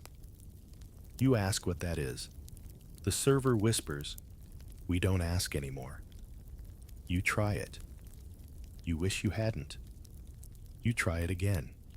You're confused and intrigued. Course 7 honey-glazed locusts. You think they're a joke until the man beside you eats them with reverence. "Symbol of rebirth," he says, crunching. By course 8, the room begins to tilt. Not physically, just spiritually. You lose track of which courses were fish and which were birds. A girl with a gilded harp sings a lullaby to a bowl of figs. Course 9 is cruel in its simplicity. Plain white bread and cheese. But the cheese is imported from Gaul, the bread made with volcanic ash. It tastes like warm memory. Then to jolt you back, course 10 pickled jellyfish, sliced wafer thin and topped with black poppy syrup. You can't tell if it's food or performance art. You eat it anyway. Course 11 is comfort food lentils, braised in honey and bay leaf, with dates chopped so fine they vanish into the broth. You nearly cry. Not from taste, but from gratitude. The final course arrives in silence. A single pearl placed in a silver dish. Apicius stands. He pours vinegar over it. You've seen this before, but this time he passes the cup to you. You drink. It tastes like metal and mystery. And suddenly you understand this wasn't about opulence. It was about obedience, about surrender. You've passed his test. You belong here now. Your senses dull as the feast lingers, not ending so much as evaporating. You lean back, limbs heavy, eyelids thick. The dining room, or rather dining temple, begins to feel like a hallucination stitched in marble. And that's when you really look at the room. The walls shimmer with frescoes, bacchanals, where satyrs dance with barefoot nymphs, grapes the size of fists spilling from golden baskets. You can almost hear them giggle. The ceiling arches above you like a sky painted in myth panels depicting Hercules choking a lion Aphrodite, lounging on a giant clam, and Jupiter hurling thunderbolts that double as skewers.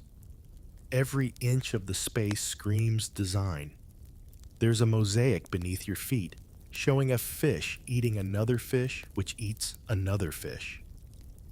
Apicius's subtle comment on the food chain. Or maybe the guest list. A servant tiptoes by, releasing a lever that causes petals to tumble from the ceiling. They float like pink snow over half-eaten platters and drowsy senators. The fragrance is dizzying. You catch one on your tongue.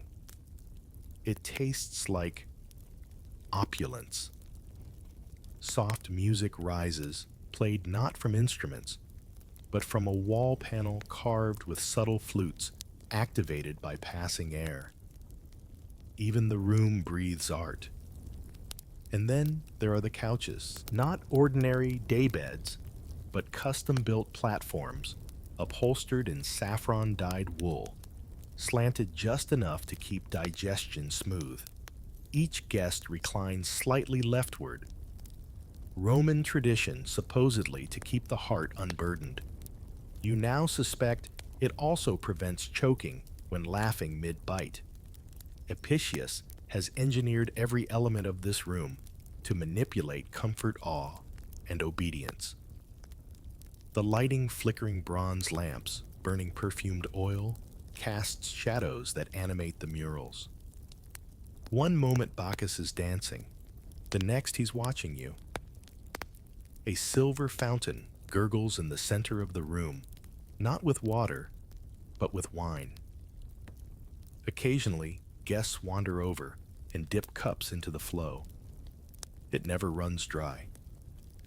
Nearby, a cage holds a trained parrot that repeats compliments about the food.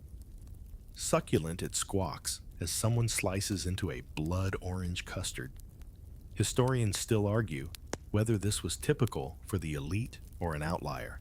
Some claim Apicius borrowed Greek ideas of symposia, lavish banquet meetings, and blew them out of proportion.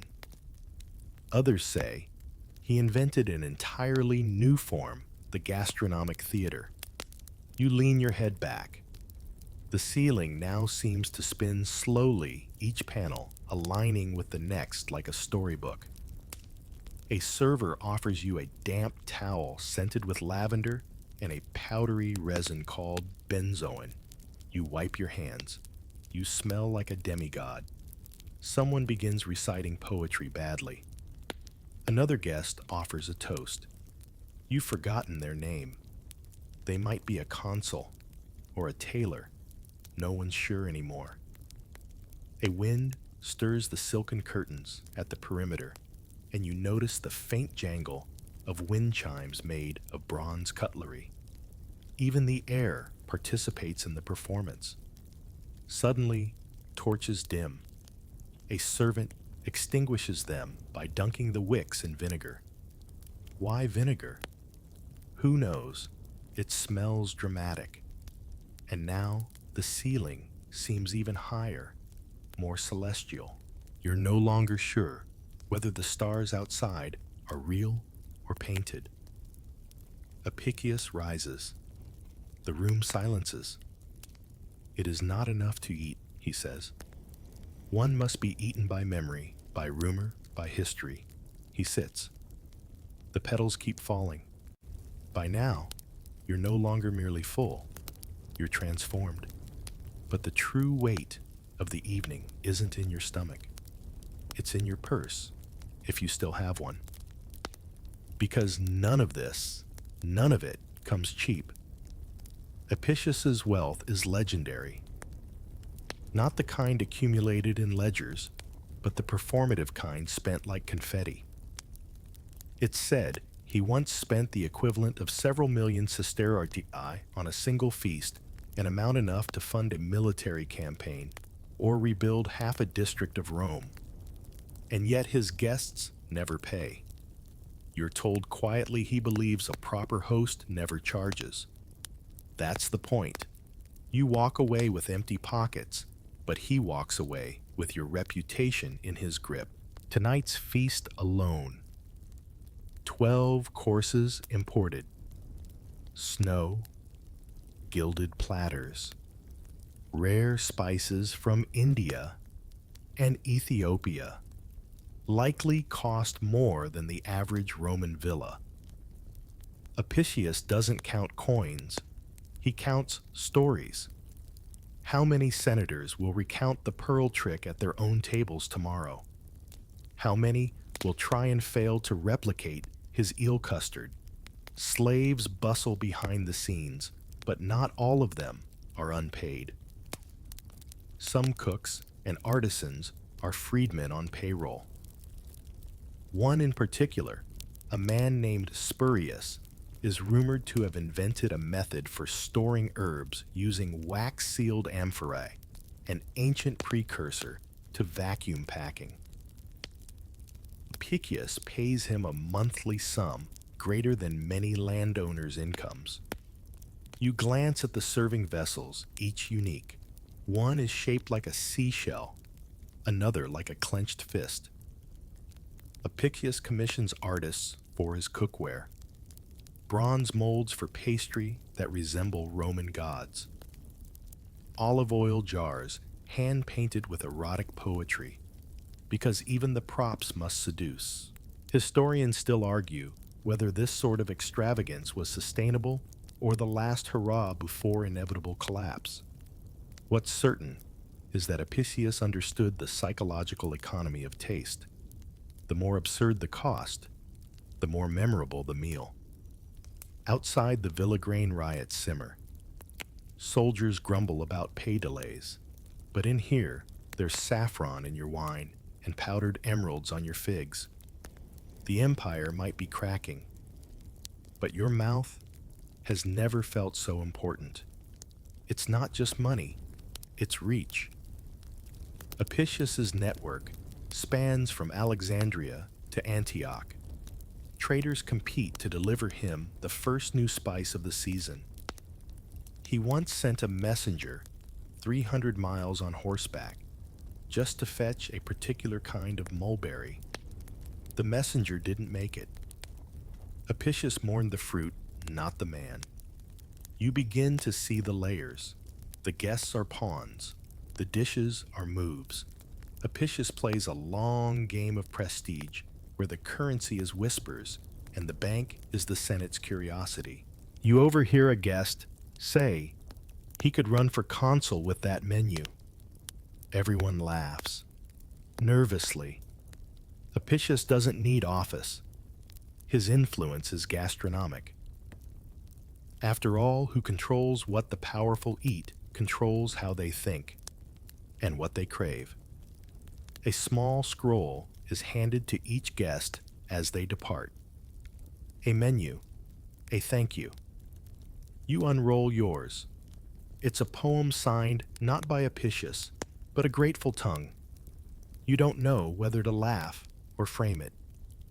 You step into the atrium slightly dazed. The stars overhead feel closer now. Maybe because your body is heavier, or maybe because the air here has been curated like everything else.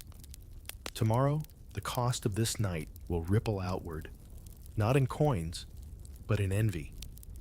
You're guided past the gardens and down a narrow corridor flanked by terracotta panels into the part of the villa most guests never see: the kitchens.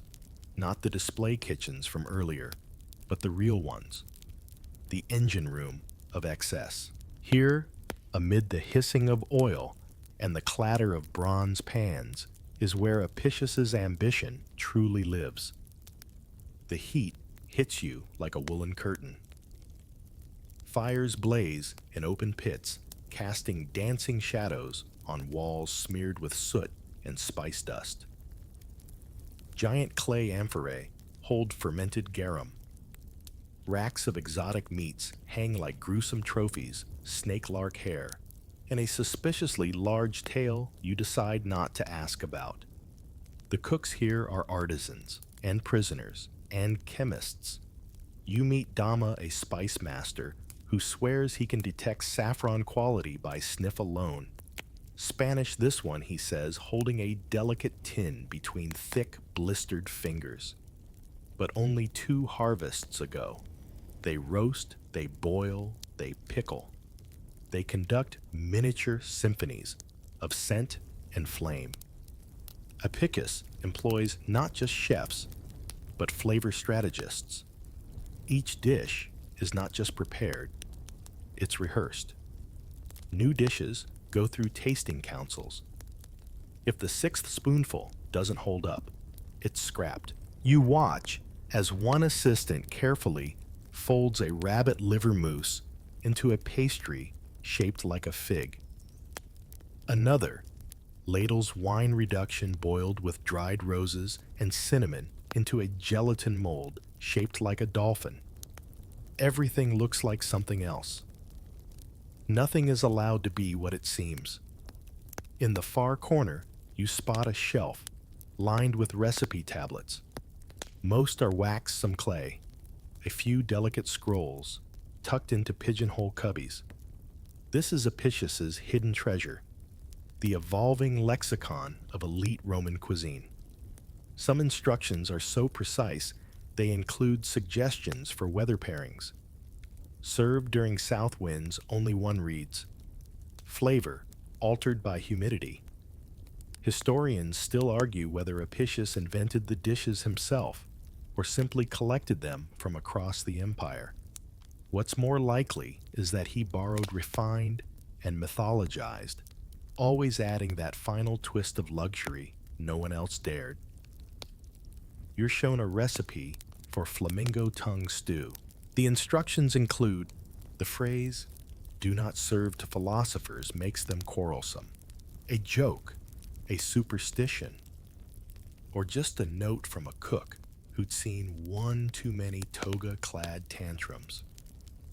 Then there's the spice vault, an actual vault, behind a stone door marked with etched ivy. Apicius stores his rarest imports: grains of paradise, dried, crocodile hearts, preserved lotus seeds, frankincense powder meant for aromatic broths. It smells like temples and funeral rites, and the labor behind it all relentless. Cooks work in shifts around the clock. Bread must be fresh by sunrise. Meats marinated overnight. Jellies need to set before the evening breeze. Some of these men and women haven't left the villa in years, but they stay because to work here is to be part of history.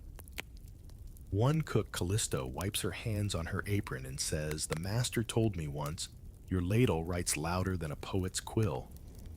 I didn't believe him. Then a senator quoted my soup recipe at his son's wedding.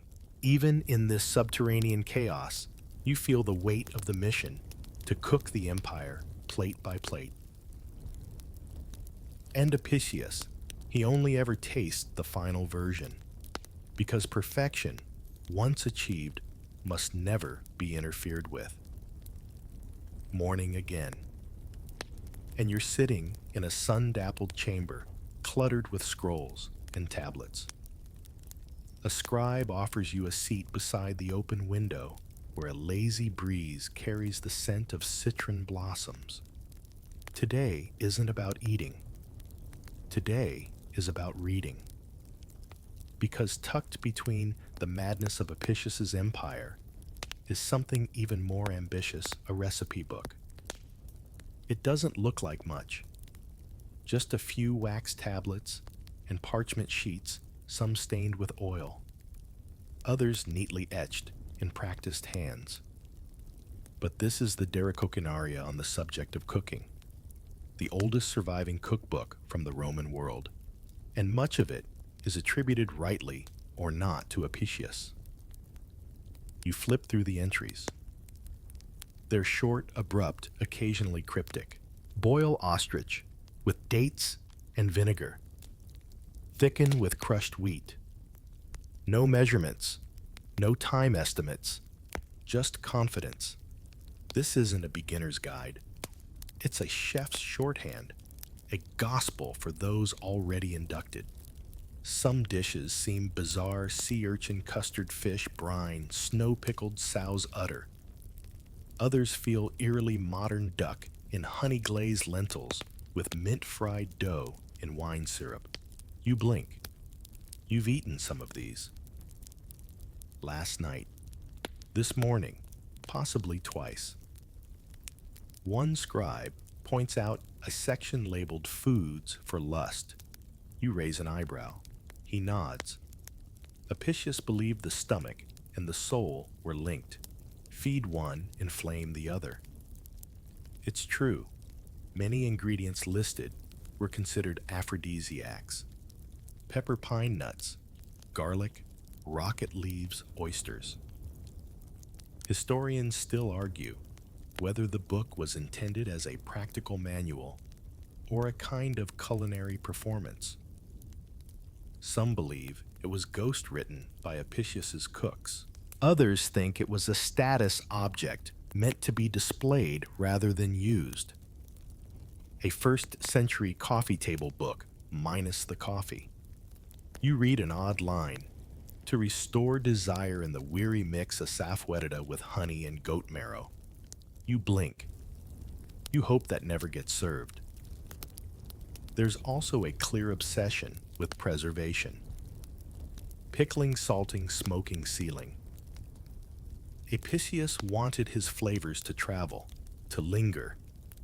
Even his desserts have instructions for staying fresh in humid weather. You find a recipe for fish served in fermented wine with lavender, best served when the moon is waning. Superstition or science? Hard to tell. But the attention to timing, aroma, color, everything is undeniable. You pause on a marginal note. This one made the consul cry. No context, no name. But you want to try it. Even more fascinating are the scribbled additions by later readers.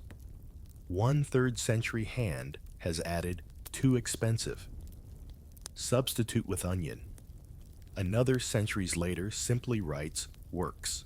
Apicius's influence doesn't end with his own time. Medieval monks copied the recipes. Renaissance chefs adapted them. His name survives even when the empire that birthed him has long since crumbled. You close the scroll and realize this wasn't just a man obsessed with food.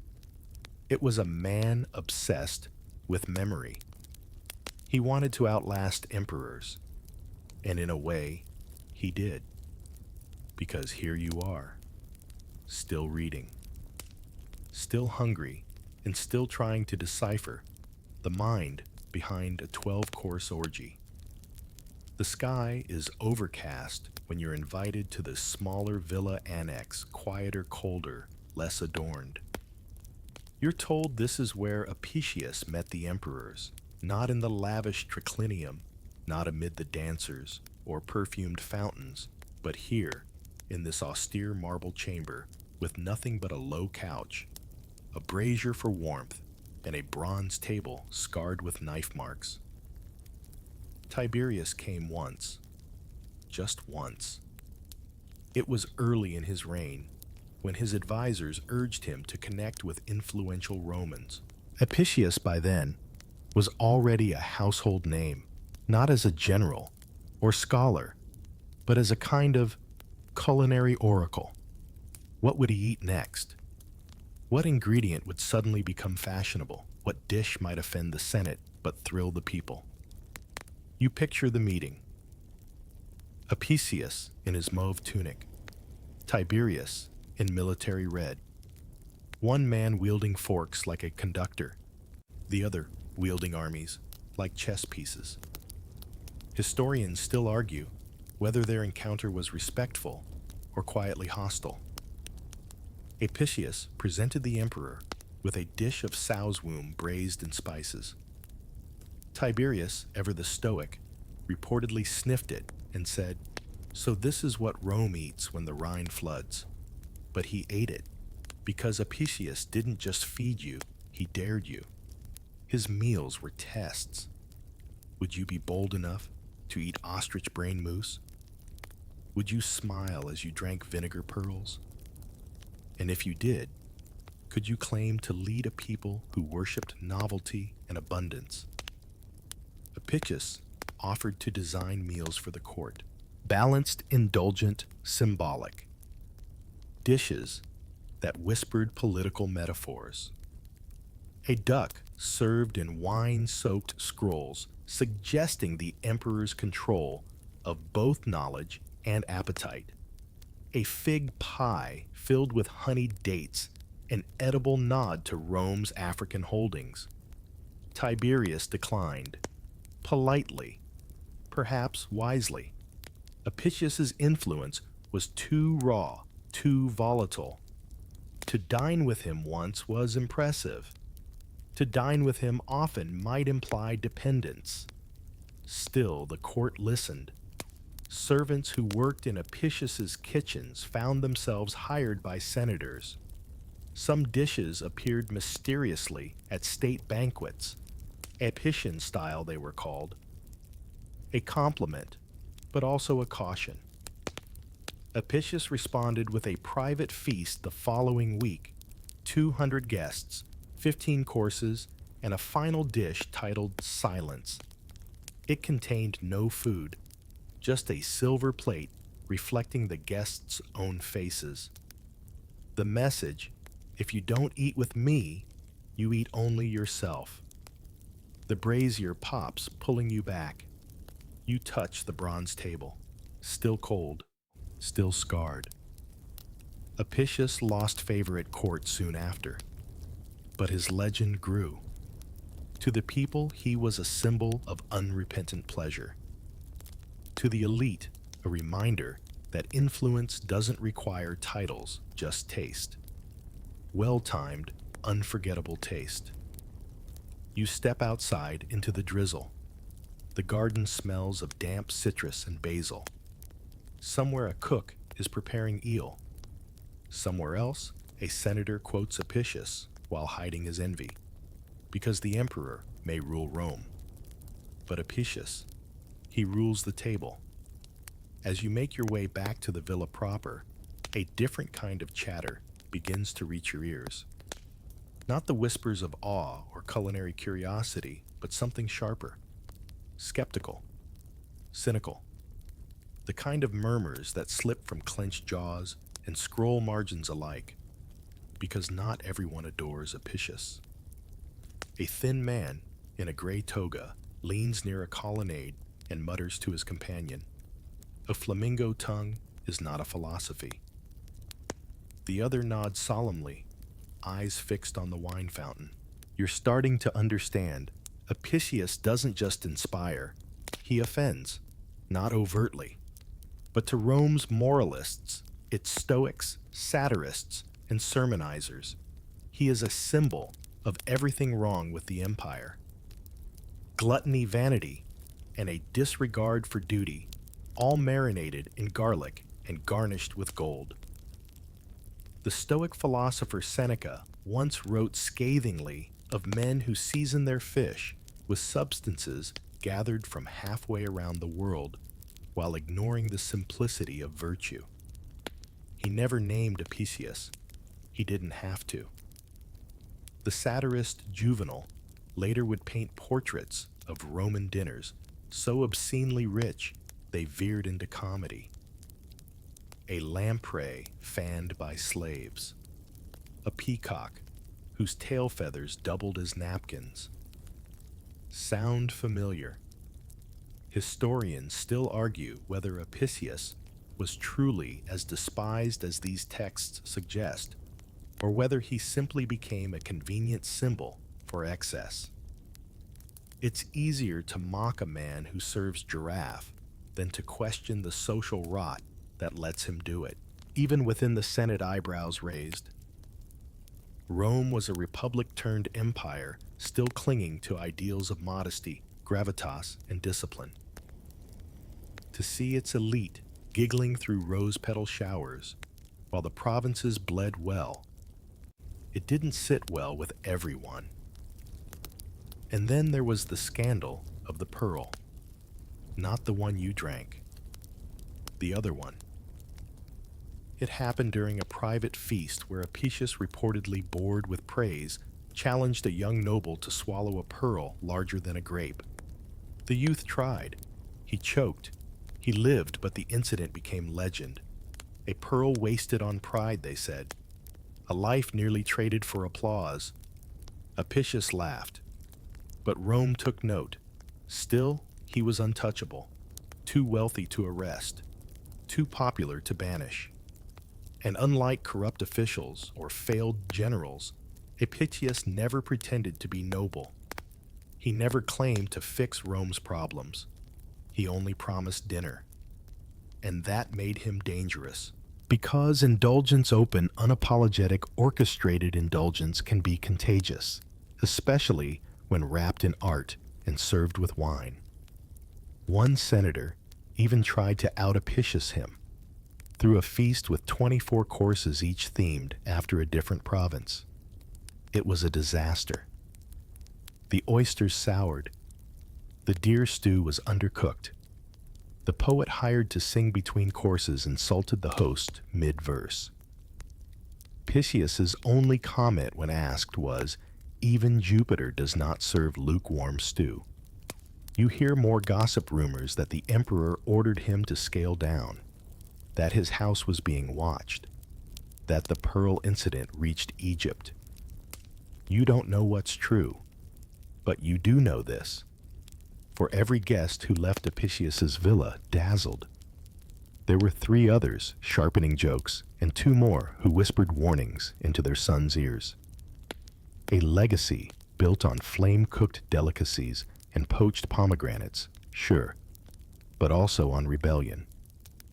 On thumbing one's nose at restraint, you pass a slave polishing a platter. It bears a single phrase etched in its silver rim, nihil nimis, nothing in excess. You wonder if Apicius ever read it, or if he laughed and ordered seconds. There comes a point in every legend's life when the applause quiets, when the wine dries, the guests thin out, and the mirrors polished nightly with saffron cloth begin to show the face beneath the flourishes. For Apicius, that moment arrived not with scandal, but with silence. It's said he hosted one last feast, a farewell, though no one knew it at the time. The guest list was smaller than usual, just a few trusted friends, some cooks, a handful of favored patrons. No flamingo tongues, no pearl theatrics, just warmth, candlelight, and the soft rustle of fig leaves. You walk into the triclinium turned memory. The couches are gone. The ceiling no longer drops petals. Only the mosaic fish remains swimming in patterns no one follows.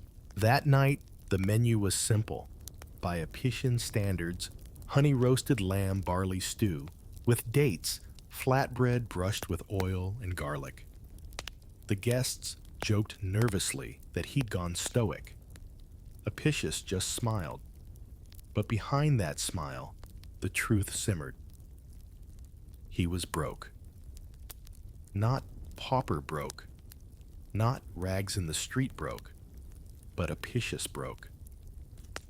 According to one surviving anecdote, he'd burned through nearly his entire fortune.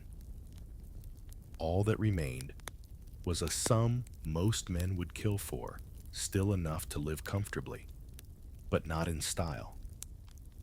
Not in Apician style. And that to him was worse than death. Historians still argue whether he took his own life or simply disappeared into obscurity. One account claims he mixed a fatal draught of wine and poison while composing a final recipe. Another says he walked into the sea with a fig in his hand. Romantic nonsense, perhaps. But then, so was his entire life. What we do know, shortly after that last dinner, he was gone. No grand tomb, no imperial funeral, just silence, and the fluttering rumors of a man who believed a dull dinner was a fate worse than dying. In the kitchens, they say his last words were a question. What's the use of living without feasts worth dying for? You stand where his favorite couch used to rest. The floor bears faint indents from decades of lavishness. The wine fountain is dry. A spider has claimed the niche once holding cinnamon loaves. Yet even in absence, Apicius remains. In every overly ambitious menu, in every plated illusion, in every chef who dares to flavor beyond necessity, you find a single wax tablet left on a shelf. It reads simply, "Luxury is not waste. It is a way of being remembered. You leave it untouched." Outside, the sun sets like a clementine bleeding across the horizon. Somewhere a cook sharpens a knife. Somewhere else, a young noble considers importing snow. And in the stillness of a cooling villa, the last course has been served.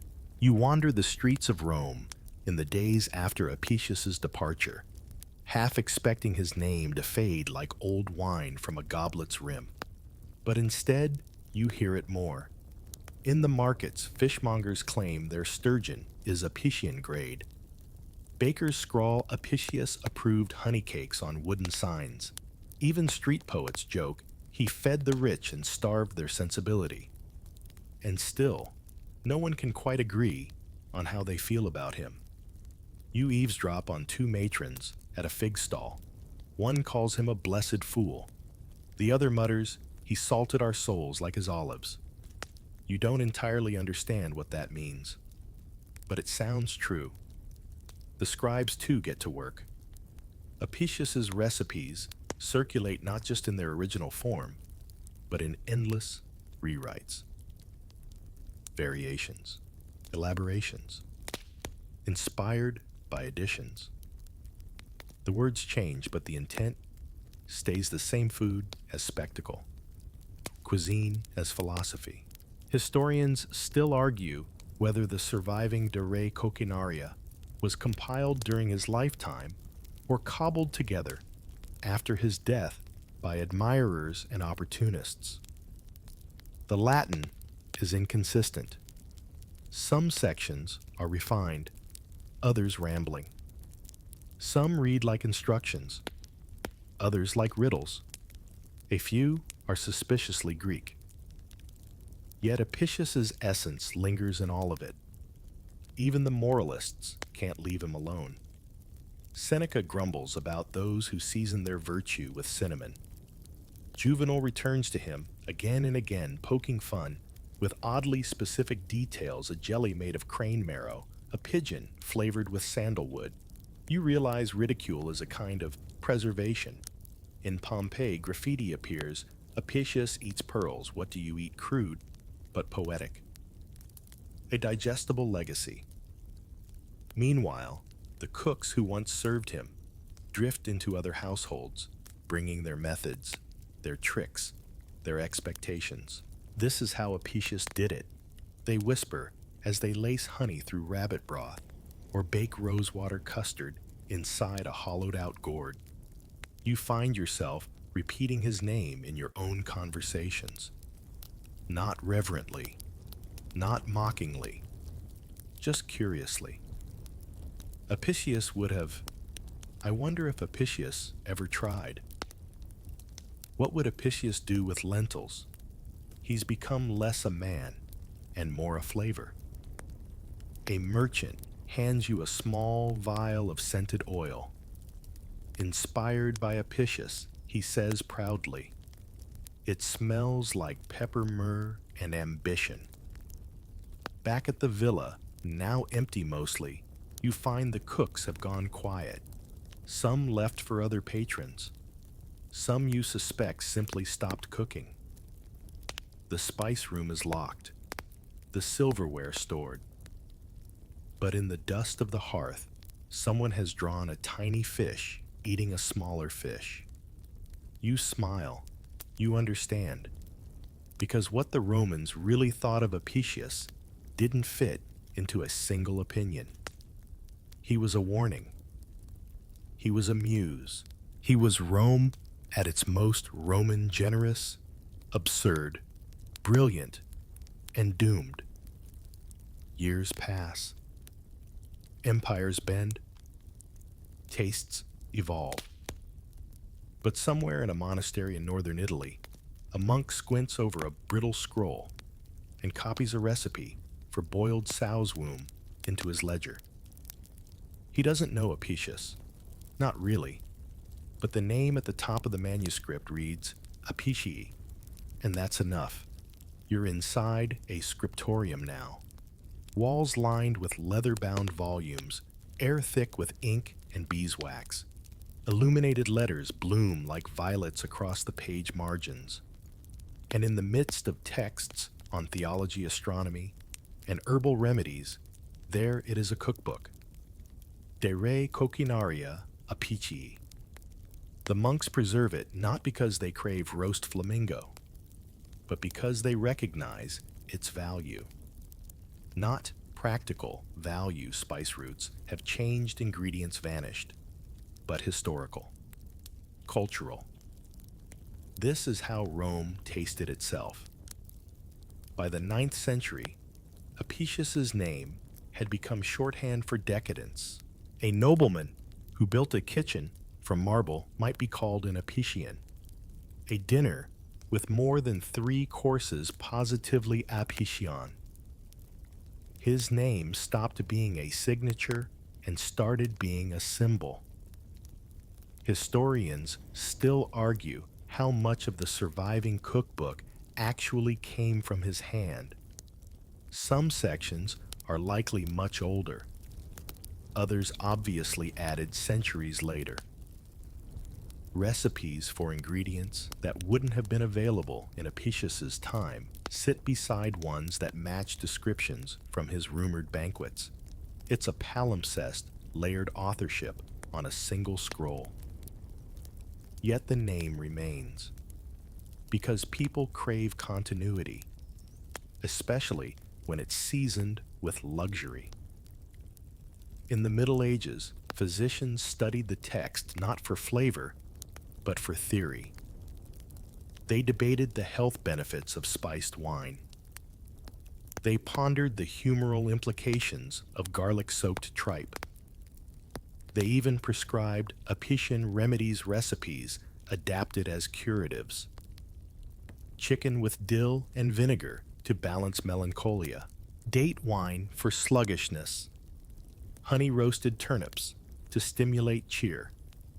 During the Renaissance, chefs rediscovered Apicius with relish, quite literally. His recipes inspired noble feasts in Florence and Paris. Banquets where sauces reigned and presentation meant everything. The Italians called him l'antico maestro del gusto, the ancient master of taste. You find a 15th century illustration, a robed man holding a silver platter, flames curling behind him, labeled simply Apicius. He's imagined like a wizard of the mouth, a culinary prophet.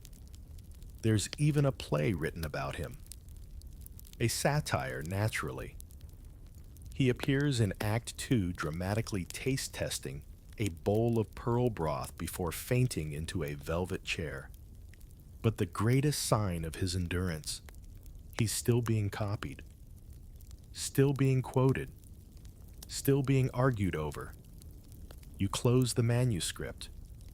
The parchment crackles like an old fire. You run a finger across the inked words. Apicii artis. Art. Not survival. Not sustenance. Art.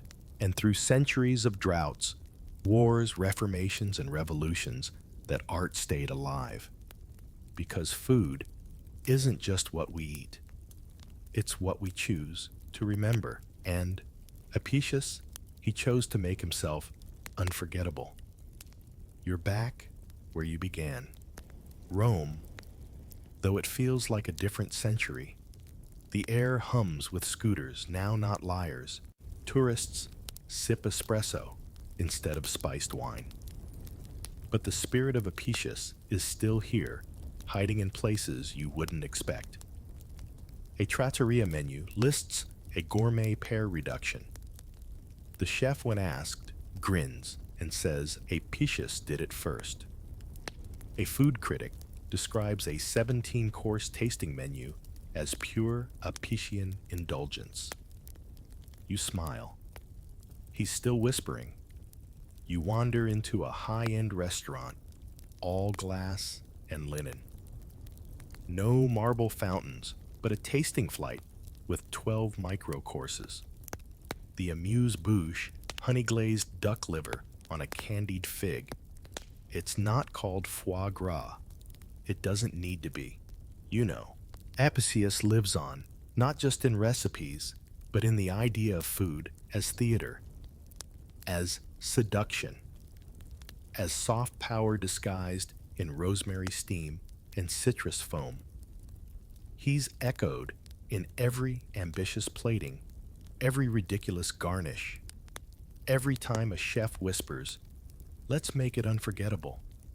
Historians still argue if he deserves the credit, if maybe his legend outgrew his ladle. But then again, doesn't that mean he succeeded? You visit a museum.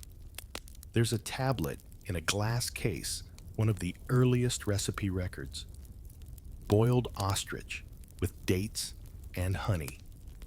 No instructions, just an invitation. Even in translation, it reads like a dare. You picture Apicius now, not in his villa, but somewhere quieter. Maybe sitting in a modern kitchen, flipping through a binder of tasting menus, smiling whenever he spots something absurd. A foam of trout roe, a dessert made to look like soil, a pearl in vinegar. Somewhere, a chef is filleting an eel with surgical precision. Somewhere else, a guest gasps as petals fall during dessert. They think it's new, but it's not. It's Apicius, still plating legacy. You pass a chalkboard outside a bistro. It reads, "Today's special Apician lentil stew with saffron." You go in, you order it, and it tastes exactly like memory. Now, the plates have cleared. The laughter has faded into candle wax and cooling tile. Outside, Rome breathes quietly through closed shutters and ancient stone, as if even the city itself has been fed. You lie back full, not just of stories and roasted lentils, but of something softer, something fragrant, flickering, fading like spice smoke in a morning kitchen. You let your thoughts wander to the flick of a peacock feather over a silver goblet, the whispered clink of pearls dropped into vinegar, the gentle rustle of rose petals falling from unseen hands. You remember the way Apicius watched the room, not with hunger, but with intention. Each course, a message. Each flavor, a signature. And now, long after his final feast, he lingers. In scrolls and soups, in menus and memories, in the quiet confidence of any cook who dares to ask, "What if this dish could make them gasp?" Let yourself settle into that thought, into the warmth of roasted figs, the hush of a midnight banquet, the feeling of soft silk cushions under your shoulder as the night cradles you. You've walked through corridors of opulence and ovens of invention. You've dined with emperors and heard the kitchen's heartbeat, and now, full and drowsy, you return to yourself. You are safe. You are full. And somewhere in the hush between dreams, Apicius lifts a cup to you. Sweet dreams.